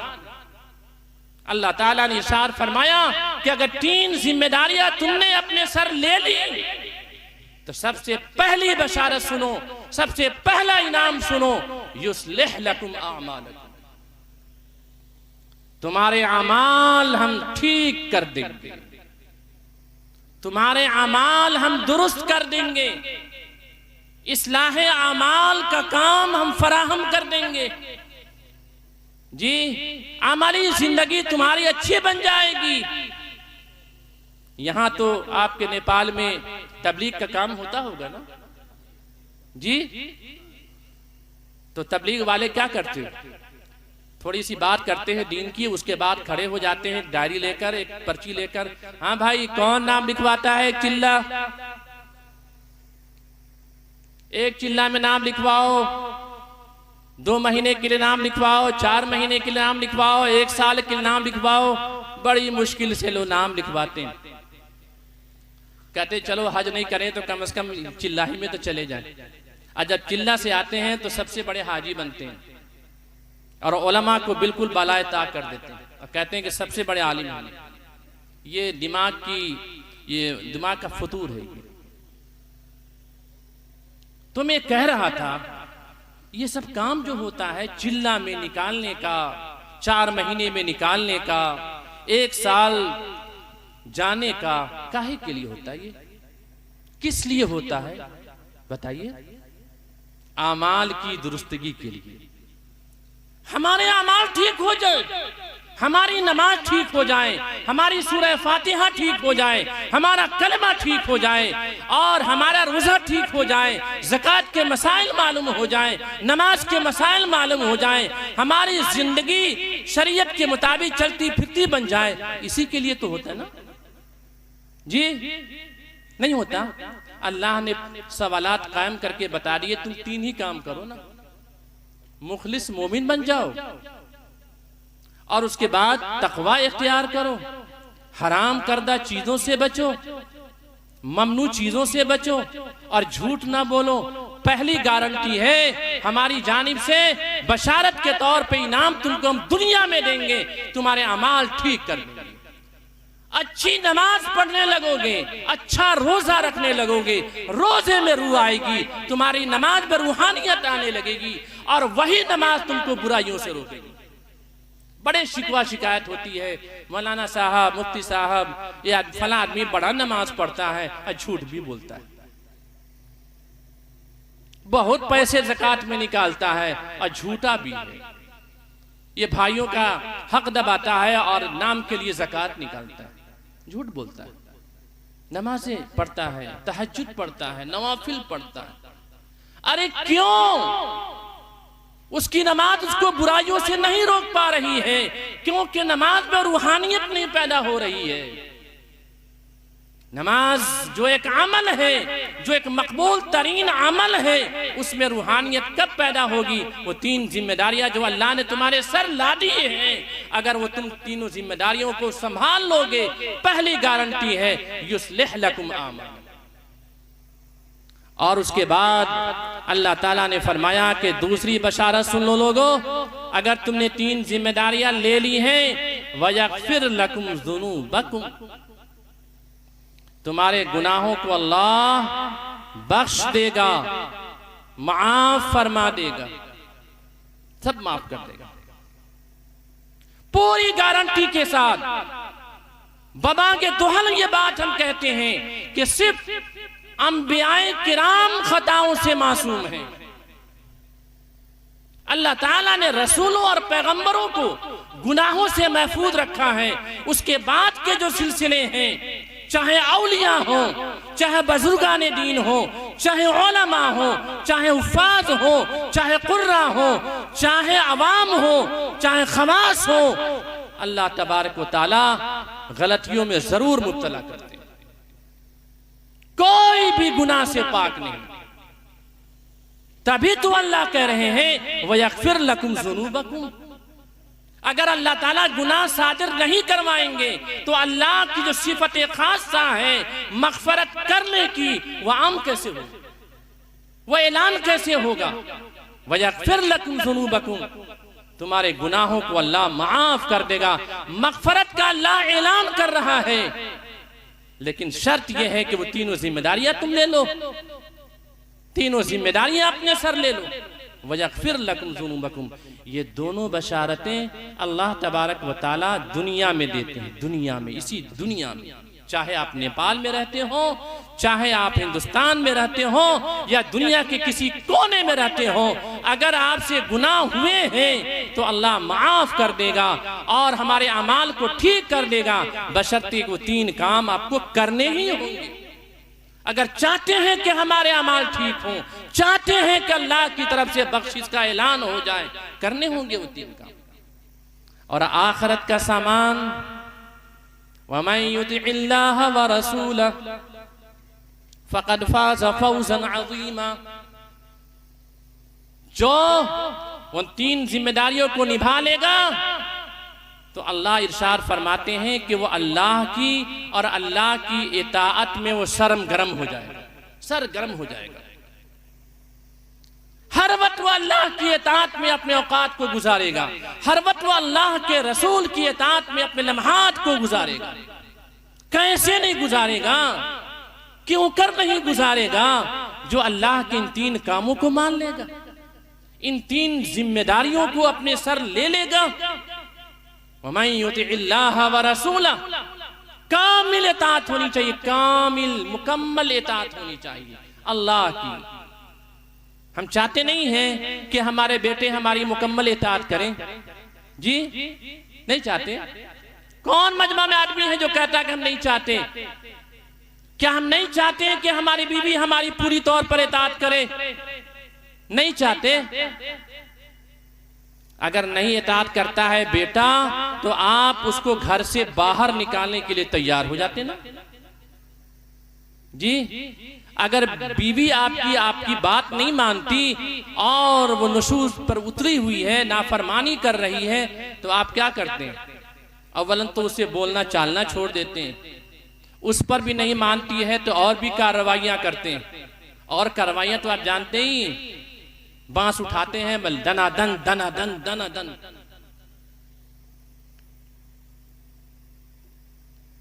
ये सब हो रहा है।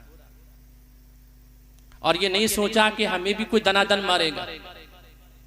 नाफरमानियां हम भी कर रहे हैं, हम भी नाफरमानी कर रहे हैं अल्लाह तबारक व तआला की और अल्लाह के रसूल की। तो इताअते इलाही और इताअते रसूल में वही लगा रहेगा जो उन तीन जिम्मेदारियों को निभाएगा और तीनों जिम्मेदारियों में पूरे तौर पर सरगर्म रहेगा।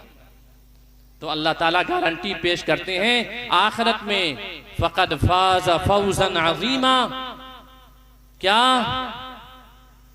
मुकम्मल तौर पर वो कामयाब हो जाएगा। सिर्फ कामयाबी नहीं होगा, पहली पोजीशन से कामयाब होगा। नहीं चाहते कि पहली पोजीशन मिले, पीछे ही रहना चाहते हैं। कौन नहीं चाहता कि पहली पोजीशन में हमको इनाम मिले? हर आदमी चाहता है कि हमें ये मिले वो मिले। तो क्या आखिरत की सुरखुरी नहीं चाहते? जरूर चाहते हैं। कारी नाजिम साहब, बात खत्म की जाए कि बात आगे बढ़ाई जाए? दुआ करा दी जाए। आप ही लोग थक गए। मैं समझ रहा था कि मैं थक जाऊंगा, लेकिन हमारे स्टेज के उलमा ही थक गए। अच्छा, थक गए तो थोड़ी देर और थक लीजिए, 10 मिनट और थक लीजिए, ताकि मैंने जो आयत पढ़ी है आप ये न समझिए कि खाली आयत ही पढ़ता रहता है और कुछ छोड़ दी, कुछ की बताया और कुछ नहीं बताया और दुआ हो गई। एक मैंने आयत पढ़ी थी, याद आ गया, व इदल मौऊदतु सुइलत बिअय्यि ज़म्बिन कुतिलत। हमारा मुआशरा कितना परागंदा और कितना गंदा नागुफ्ता बे बना हुआ है जी। अगर किसी के घर में अगर किसी की शादी हो गई, ये तो शादी जल्दी करते ही नहीं जब तक के बूढ़े ना हो जाएं, जब तक के 38 साल 35 साल ना हो जाएं। मौलाना हाशिम साहब ने थोड़ी रोशनी डाली इस पर शादी के सिलसिले में, हमें उस पर रोशनी नहीं डालनी है, मुस्तकिल उसका एक मौजू है। और शादी होती भी है तो सबसे पहली चाहत होती है कि हमारे घर में क्या आए? क्या आए भाई? बेटा आए। बेटा की बड़ी चाहत होती है। और वही बेटा को अगर सही तालीम कुरान और हदीस की नहीं देते हैं तो वही बेटा सबसे पहले आपका नाफरमान होता है। इस बात को नोट कर लीजिएगा। नाफरमान बनाना चाहते हैं तो बना दीजिए, दीनी तालीम से उसको दूर रखिए। नाफरमान बनना उसका यकीनी है। जब तक कि अल्लाह की मार्फत उसको हासिल नहीं होगी, उस वक्त तक वह आपकी इज्जत नहीं करेगा, आपकी फरमाबरदारी नहीं करेगा, ना बाप की करेगा ना माँ की करेगा। बेटा की चाहत है तो बेटा पैदा होने के बाद उसे सबसे पहले कुरान पढ़ाओ, क्योंकि उसी में आखिरत आपकी बनेगी। तुम्हारी भी इज्जत करेगा, तुम्हारी बीवी की भी इज्जत करेगा, तुम्हारे जिंदा बाप की भी इज्जत करेगा। तुम्हारे मरने के बाद तुम्हारी नमाज जनाजा वही पढ़ाएगा। कितने हैं वो लोग जिनके बेटे हाफिज और आलिम नहीं होते, दूसरे मौलाना से कहते मौलाना साहब आप जनाजा पढ़ा दीजिए ना हमारे बाप की, हमारा बेटा तो बहुत नालायक है, कुछ भी नहीं पढ़ सका। तौबा तौबा, कितने अफसोस का मकाम। और अगर कुरान खानी की नौबत आती नहीं, यहाँ कुरान खानी होती होगी नेपाल में, होती है ना जी, तीसरे दिन होती है और क्या क्या होता है। तो किराया पर बुला के लाए जाते हैं। राजपुर मदरसा शहर यहाँ करीब है, वहां से किराया पर लड़के लाए जाते हैं। किराया हमने बोल दिया जरा सा कड़वा लफ्ज, किराया पर लड़के लाए जाते हैं और घर के दरवाजे पे या घर के आंगन में बिठलाते हैं और पारे तकसीम कर देते हैं। वो लड़के पढ़ते हैं, किराया ही पे तो लाते हैं। कितने खून के आंसू रोने की चीज है लोगों। तुम्हारे बेटे होते तो किराए पर लड़के ना बुलाए जाते। तुम्हारे बेटे भी पढ़े हुए होते, तुम्हारे पोते भी पढ़े हुए होते, तुम्हारे नवासे भी पढ़े होते, तुम खुद भी पढ़े हुए होते। तुम खुद भी नहीं पढ़े हो, कुरान का एक लफ्ज नहीं जानते हो, तुम्हारे बेटे क्या जानेंगे। तो दूसरे से पढ़वाते हो, किराया पर उनको बताशे देते हो, उनको खाना खिलाते हो और उसके बाद उनको रुखसत कर देते हो। बाप को कब्र में डाल दिया, अब उसके बाद हशर उसका वो हो, वो जाने। तकसीम तो हम कर रहे हैं उसकी दौलत की, उसके मकान और जायदाद की, उसके बैंक बैलेंस की। तो ये मैं कहना चाह रहा था कि बेटा की बड़ी चाहत होती ना कि बेटा घर में पैदा। ये काहे को चाहत नहीं होती है कि बेटी पैदा हो? बेटी की चाहत क्यों नहीं होती? या आयशा कौन है जो नबी करीम सल्लल्लाहु अलैहि वसल्लम की सबसे प्यारी और लाडली भी? अगर सब बेटे ही चाहते तो आयशा बनके हुजूर पाक के ज़ौजियत में नहीं आती। वो फातिमा कौन है जो नबी करीम सल्लल्लाहु अलैहि वसल्लम की लखते जिगर हैं? वो औरतें मायूस ना हो जो लड़कियां पैदा करती हैं, ये लड़कियां जनती हैं। वो फातिमा जन रही हैं, वो आयशा पैदा कर रही हैं, वो खदीजतुल कुबरा पैदा कर रही हैं। उसकी किस्मत जाने कि फातिमा बनती हैं, फातिमा बिनते मोहम्मद बनती हैं, या फातिमा बिनते कैस बनती हैं, या फातिमा मखजूमिया बनती हैं, या फातिमा अवाम की बनती हैं।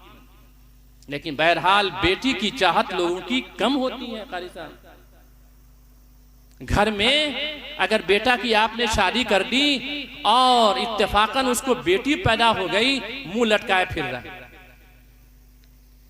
मुंह लटकाए फिर रहा। अगर उसका होंठ पहले से मोटा है तो और इतना बदनुमा लगता है कि देखने को, चेहरे पे स्याही और चेहरे पर ऐसा लगता है कि पर 12 बज रहे हैं। तौबा तौबा, 100 बार तौबा। जो बेटी रहमत बना के भेजी गई थी, जिसको अल्लाह के नबी सल्लल्लाहु अलैहि वसल्लम ने इरशाद फरमाया कि बेटियां रहमत है लोगों।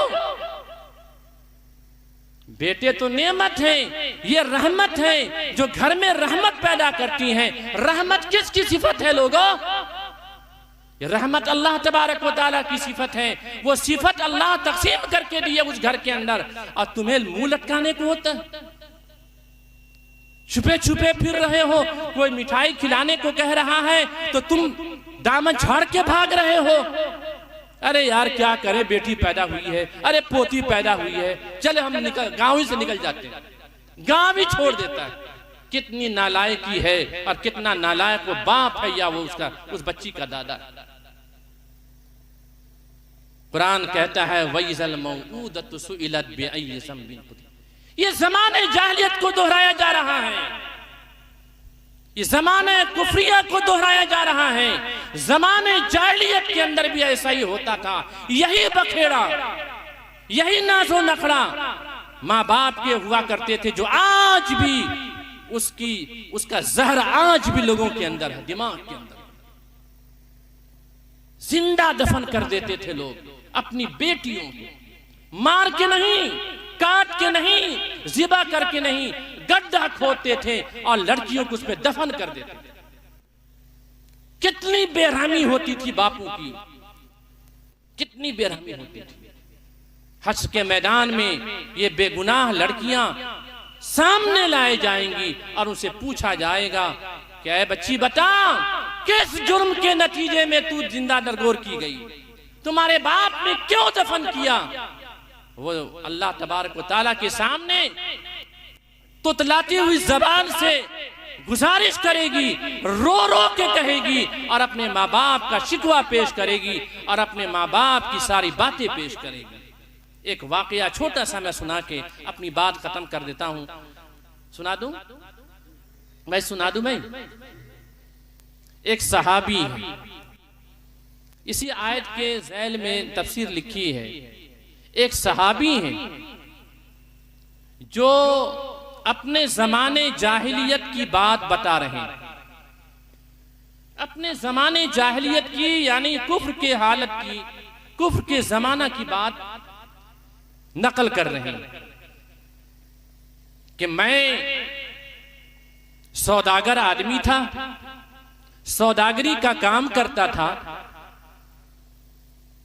बीवी मेरे घर में आई, उससे मुलाकात हुई, अल्हम्दुलिल्लाह मेरी बीवी हामिला हुई, लेकिन सौदागरी मेरा पेशा थी, सौदागरी, मुझको घर से जाना भी जरूरी था।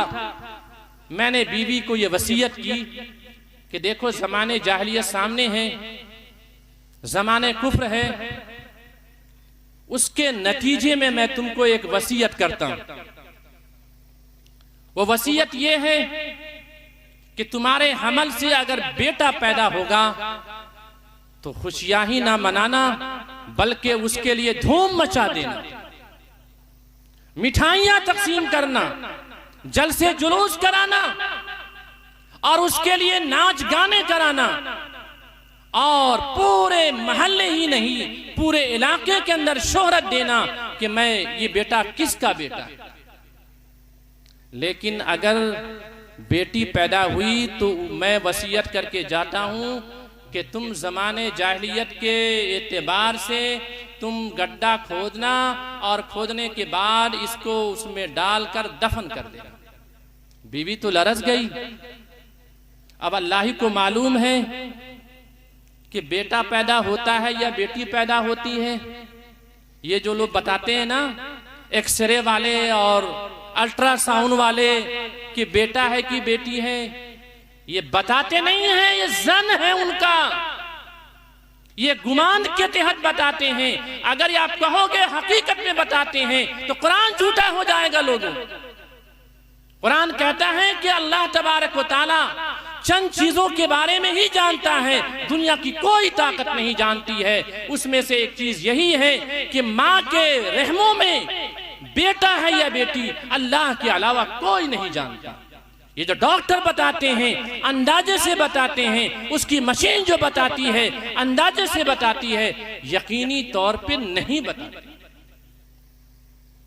बहरहाल उसने वसीयत की और 9-11 हो गया। अल्लाह तबारक व तआला को दिखाना था।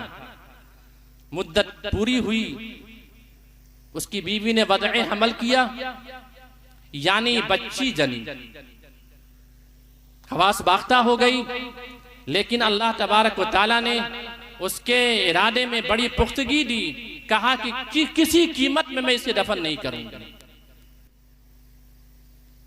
जिस बच्ची को मैंने अपने पेट में 1 महीना 2 महीना नहीं 9 महीने या उससे जायद रखा, मेरे खून को इस बच्ची ने चूसा और मैंने नींद को हराम कर दिया शदीद तकलीफ में, और शदीद तकलीफ में मैंने इसको जाना। ये कैसे गवारा होगा कि मैं अपने हाथों इसको जिंदा दरगोर कर दूं? ये मुझसे ना हो सकेगा। बहरहाल जब बच्ची वो जब बढ़ती है, पलती है, बढ़ती है और शऊर की उम्र को पहुंचती है, तो डर सा उसको महसूस होने लगा कि कहीं इसका बाप ना आ जाए। उसने अपने पड़ोस से जाके बात की।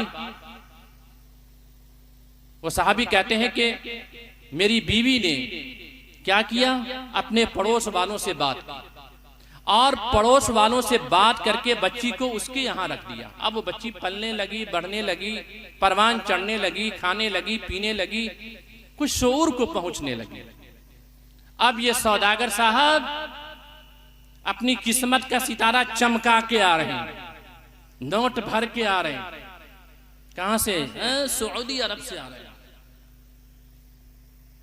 फला जगह से आ रहे हैं। हाँ भाई, बेगम साहिबा क्या हुआ? घर में कुछ नहीं देख रहा हूं। बेटा, बेटी नहीं, अल्लाह ताला को जो मर्जी हुई वही हुई। उसने गोल मोल बात कही। तो नहीं नहीं, हमने तो वसीयत की थी कि अगर बेटी पैदा होगी तो उसको दफन कर देना जिंदा। अब बेटा होगा तो बेटा भी तो नहीं देख रहा हूं, क्या बेटी के साथ तुमने मामला कर दिया क्या वाकई? उसने बहुत बहाने किए, लेकिन वो बच्ची चलने फिरने लगी थी। वो खेलती हुई अपने असल घर में आ जाती और अपने मां के गोद में आके बैठ जाती।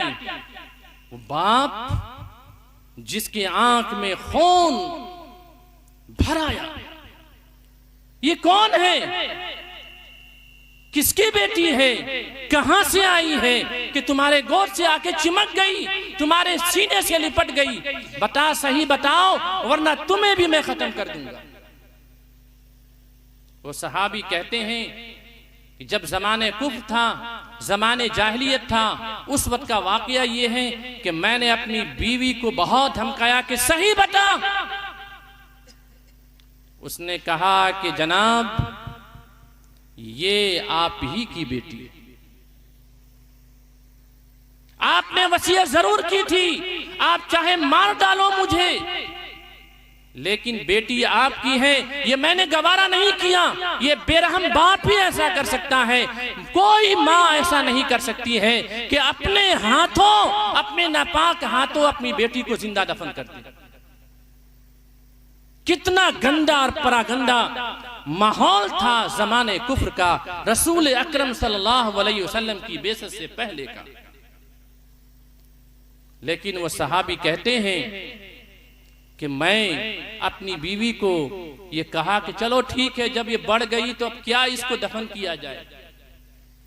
लेकिन सुनो, मैं आ रहा था तो रास्ते में देखा बहुत बड़ा एक मेला लगा हुआ, बहुत बड़ा मेला ठेला लगा था, बहुत बड़ा।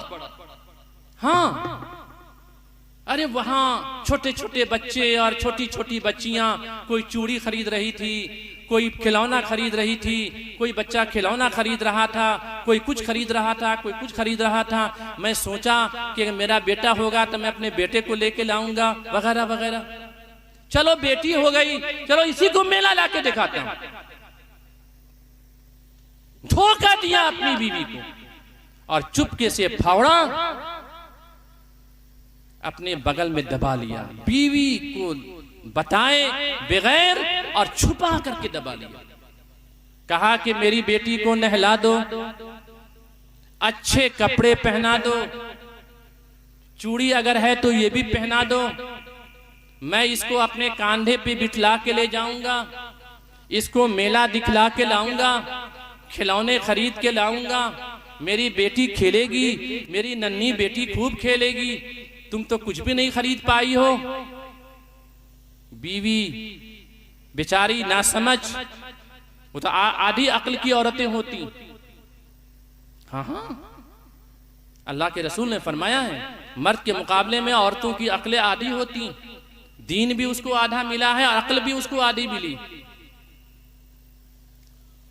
उसने जो पढ़ाया शौहर ने वो पढ़ लिया, नहलाया धुलाया, अच्छे कपड़े पहनाए, चूड़ी पहनाई, सजाया, अपनी बेटी को सुरमा पहनाया और उसको चूमा और अपने गले से लगाया और लगाने के बाद खूब रोई कि मेरी बेटी अब लगता है मुझसे जुदा होने वाली है। वो बाप बेरहम, वो सहाबी कहते हैं कि मेरी बेरहमी का यह हाल था कि मैं छुपे छुपाए मैंने फावड़ा अपने बगल में छुपा लिया और चादर ओढ़ लिया और अपनी बेटी को कांधे पे ले जाकर मेला दिखाने के लिए चला। मेला खाक दिखाता, मैं तो कुछ और ही चाहता था। आगे ले चला, आगे ले चला, दूर दराज गया, खूब दूर दराज गया, जहां कोई दिखाई नहीं दे रहा था, कहीं आबादी नहीं थी, बिल्कुल मैदान जंगल। मेरी बेटी बार बार तुतलाती हुई जबान से पूछ रही थी, ओ मेरे बाप ओ मेरे अब्बू, मेला कहाँ दिख रहा है, किधर को मेला है, कब चूड़ी खरीदेंगे, कब खिलौने खरीदेंगे, कब मेरे लिए फला सामान खरीदेंगे। कहा बेटी नन्ही, अभी मेला दिखा देंगे, थोड़ा जंगल है ना, जंगल से उस पार में मेला लगा हुआ। जब जंगल करीब में आता है और जंगल के बीच में वो सहाबी आते हैं और आने के बाद अपनी बेटी को कांधे से उतारते हैं और उतारने के बाद बहुत जोर से जमीन पर पटकते हैं। वो बेटी शऊर में तो आ ही गई थी। उसने कहा कि मेरे अब्बू, क्या कोई बाप अपनी बेटी के साथ ऐसा कर सकता है जो आप मेरे साथ करना चाहते हैं? क्या यही मेला है?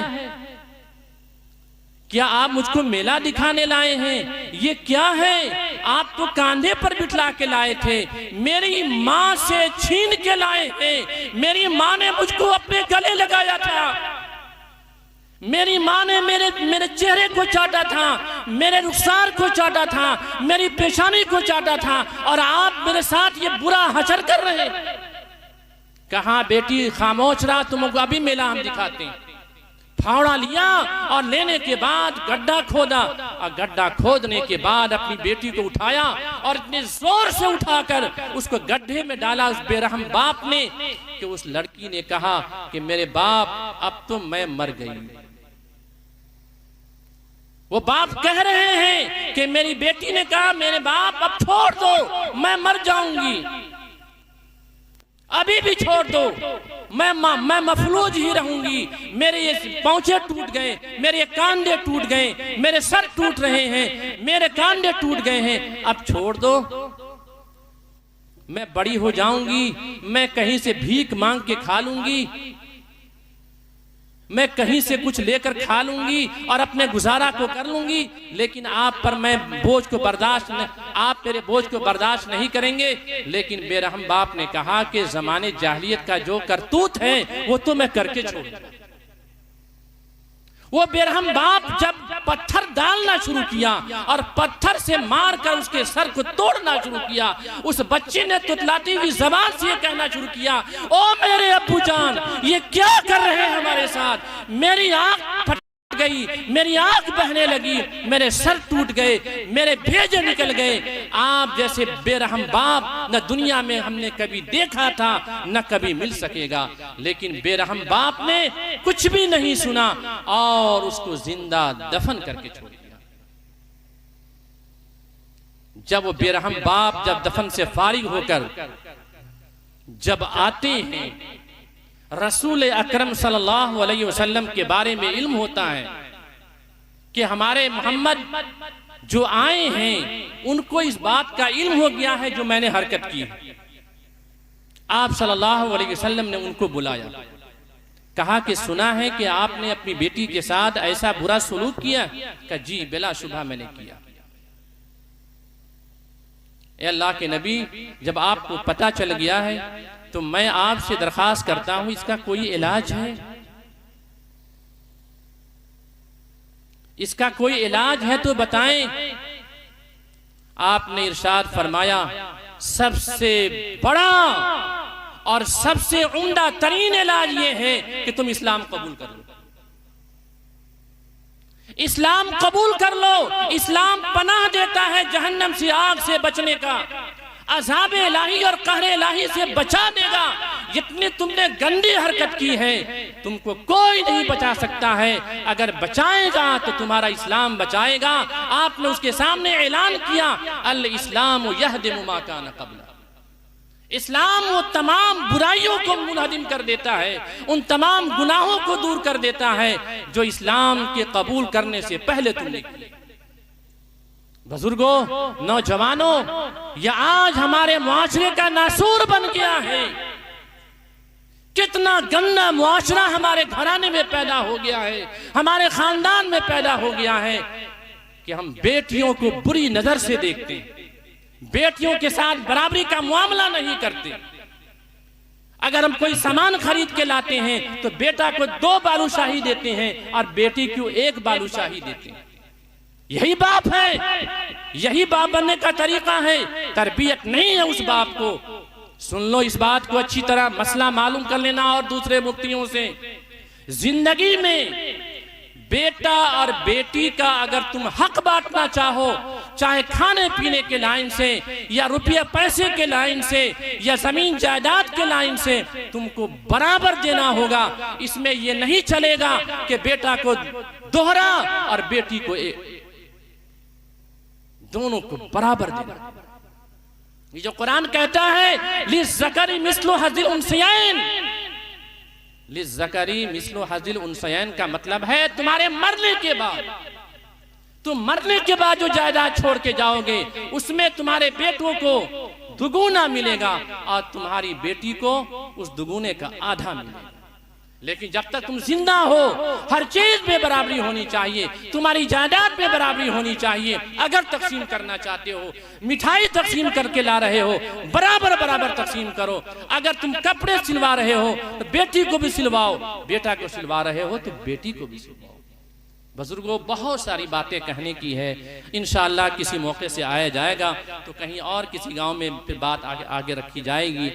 मैं आप लोगों का बहुत तहे दिल से मैं शुक्रगुजार हूँ और खुसूसन जनाब कारी नाज़िम साहब का और इनके मुआमिनीन का, सदर जलसा का और तमाम सामीन किराम का कि आप लोगों ने बहुत ही दिलजमई के साथ और बहुत ही पुरसुकून माहौल में दीन की बातें आपने सुनना गवारा किया।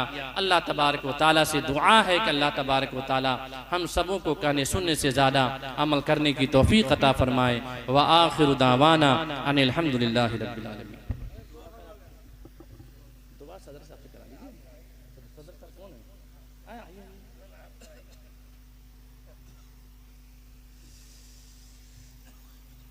अच्छा, दुआ से पहले दरूद शरीफ पढ़ लीजिए। अल्लाहुम्मा सल्लि अला मुहम्मदिन कमा सल्लैता अला इब्राहीम व अला आलि इब्राहीम इन्नका हमीदुम मजीद।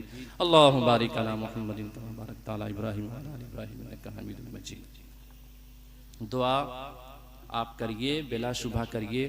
इतना सारा वक्त दिया है तो दुआ ये इबादत का मग़ज़ है, इबादत का भेजा है ये दुआ, है ना। तो दुआ मांगिए, दुआ पढ़िए नहीं। एक होता है दुआ पढ़ना, एक है दुआ मांगना। हम सब दुआ मांगे, दुआ पढ़े नहीं। हम सब दुआ पढ़ते हैं, ला इलाहा इल्लल्लाह, मुंह पर मार लिया, रब्बना आतिना, हाथ फेर लिया, दिल कहीं और है, निगाह कहीं और है और जल्दी मची हुई है, दुआ पढ़ ली नहीं। दुआ मांगी जाए। दुआ मांगने के लिए सबसे पहली शर्त यह है कि तवज्जो इल्लल्लाह। क्या हो? तवज्जो इल्लल्लाह, अल्लाह की तरफ पूरी तवज्जो और पूरा ध्यान हो। और फिर दुआ के लिए हाथ उठाइए। दस्ते दुआ जब उठाइए जबकि ध्यान अल्लाह की तरफ, क्योंकि मांगना किससे है? अल्लाह ताला से। तवज्जो इल्लल्लाह। दूसरी शर्त यह है तलबे सादिक, अल्लाह ताला से मांगे अपने फायदे के लिए, सच्ची तलब, दिखलावा नहीं, सच्ची तलब के साथ दुआ, है ना। तो इंशाअल्लाह हम सबों की दुआ अल्लाह पाक कबूल फरमाएगा। और दुआ करने से पहले इस बात का ज़रूर एहतमाम करें कि खाना हम लोगों का हलाल हो और हम लोगों का पानी भी हलाल हो और हम लोगों का कपड़ा भी हलाल हो। वरना अल्लाह के रसूल फरमाते हैं कि अगर ये सब चीज़ें हराम हैं, हलाल नहीं है, दुआ अब रात भर मांगिएगा कबूल नहीं होगी। खाना भी हलाल होना चाहिए, पीना भी हलाल होना चाहिए, कपड़ा लत्ता भी हलाल होना चाहिए, तब न दुआ मांगिएगा डायरेक्ट अल्लाह के यहाँ पहुँचे। हराम खाका करके हम लोग जिंदगी गुजार रहे हैं और दुआ पर दुआ मांगे जा रहे हैं। करे मौलाना साहब, मुफ्ती साहब दुआ खूब मांग रहे हैं, मौलाना साहब से दुआ करवा रहे हैं और तब भी दुआ कबूल नहीं होती है, हमारी ज़िंदगी में निखार नहीं आता है। तो खुद आदमी अपने आप को सोचे कि हम हराम खा रहे हैं या हलाल खा रहे हैं। तो हम सब इरादा करें कि अल्लाह ताला हम लोगों को हलाल रिज़्क़ इस्तेमाल करने की तौफीक अता फरमाए, हराम कारियों से और हराम खोरियों से बचने की तौफीक अता फरमाए। दुआ के लिए हाथ उठाइए।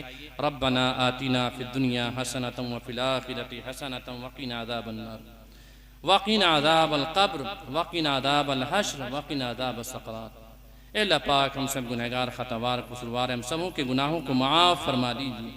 तमाम मोमिनीन तमाम मोमिनात पूरी उम्मत की मग़फ़िरत फरमा दीजिए। ए अल्लाह पाक उम्मत के हाल पर रहम करम का मामला फरमाइए। तमाम बिलाद अरबिया और ममालिक इस्लामिया की हिफाजत फरमाइए। तमाम मुसलमानों की जान माल इज़्ज़त आबरू की हिफाजत फरमाइए। ए अल्लाह पाक हम सबों को मुखलिस बंदा बना दीजिए। हम सबों के छोटे बड़े सारे गुनाहों को माफ़ फरमा दीजिए। ए अल्लाह पाक खुसूसन दिन के उजाले और रात के अंधेरे में जो भी गुनाह हमसे आमदन या कसदन या सहवन हुए हैं, ए अल्लाह पाक हम सब इस मजमा में तौबा करते हैं दिल की गहराई से और तलब सादिक से। अल्लाह पाक हम सबों के तौबा को कबूल फरमा दीजिए। ए अल्लाह पाक छोटे बड़े सारे गुनाहों को माफ़ फरमा दीजिए। अपना हर दिल अजीज़ बंदा बना दीजिए। ए अल्लाह पाक हम लोगों में जो भी मकरूज़ हैं उनके कर्ज़े की अदायगी गैब से मुहैया फरमा दीजिए। ए अल्लाह पाक भाइयों में इत्तेहाद व इत्तेफाक अता फरमाइए। ए अल्लाह पाक हर पड़ोसी को अपना पड़ोसी बनाने का हक़ अता फरमाइए। भाइयों के हुकूक़ अदा करने की तौफ़ीक़ अता फरमाइए। रब्बना ज़लमना अनफुसना व इल्लम तग़फ़िर लना व तरहमना लनकूनन्ना मिनल ख़ासिरीन व सल्लल्लाहु तआला अला खैरि ख़ल्क़िही मुहम्मदिन व आलिहि व सहबिही अजमईन बिरहमतिका या अरहमर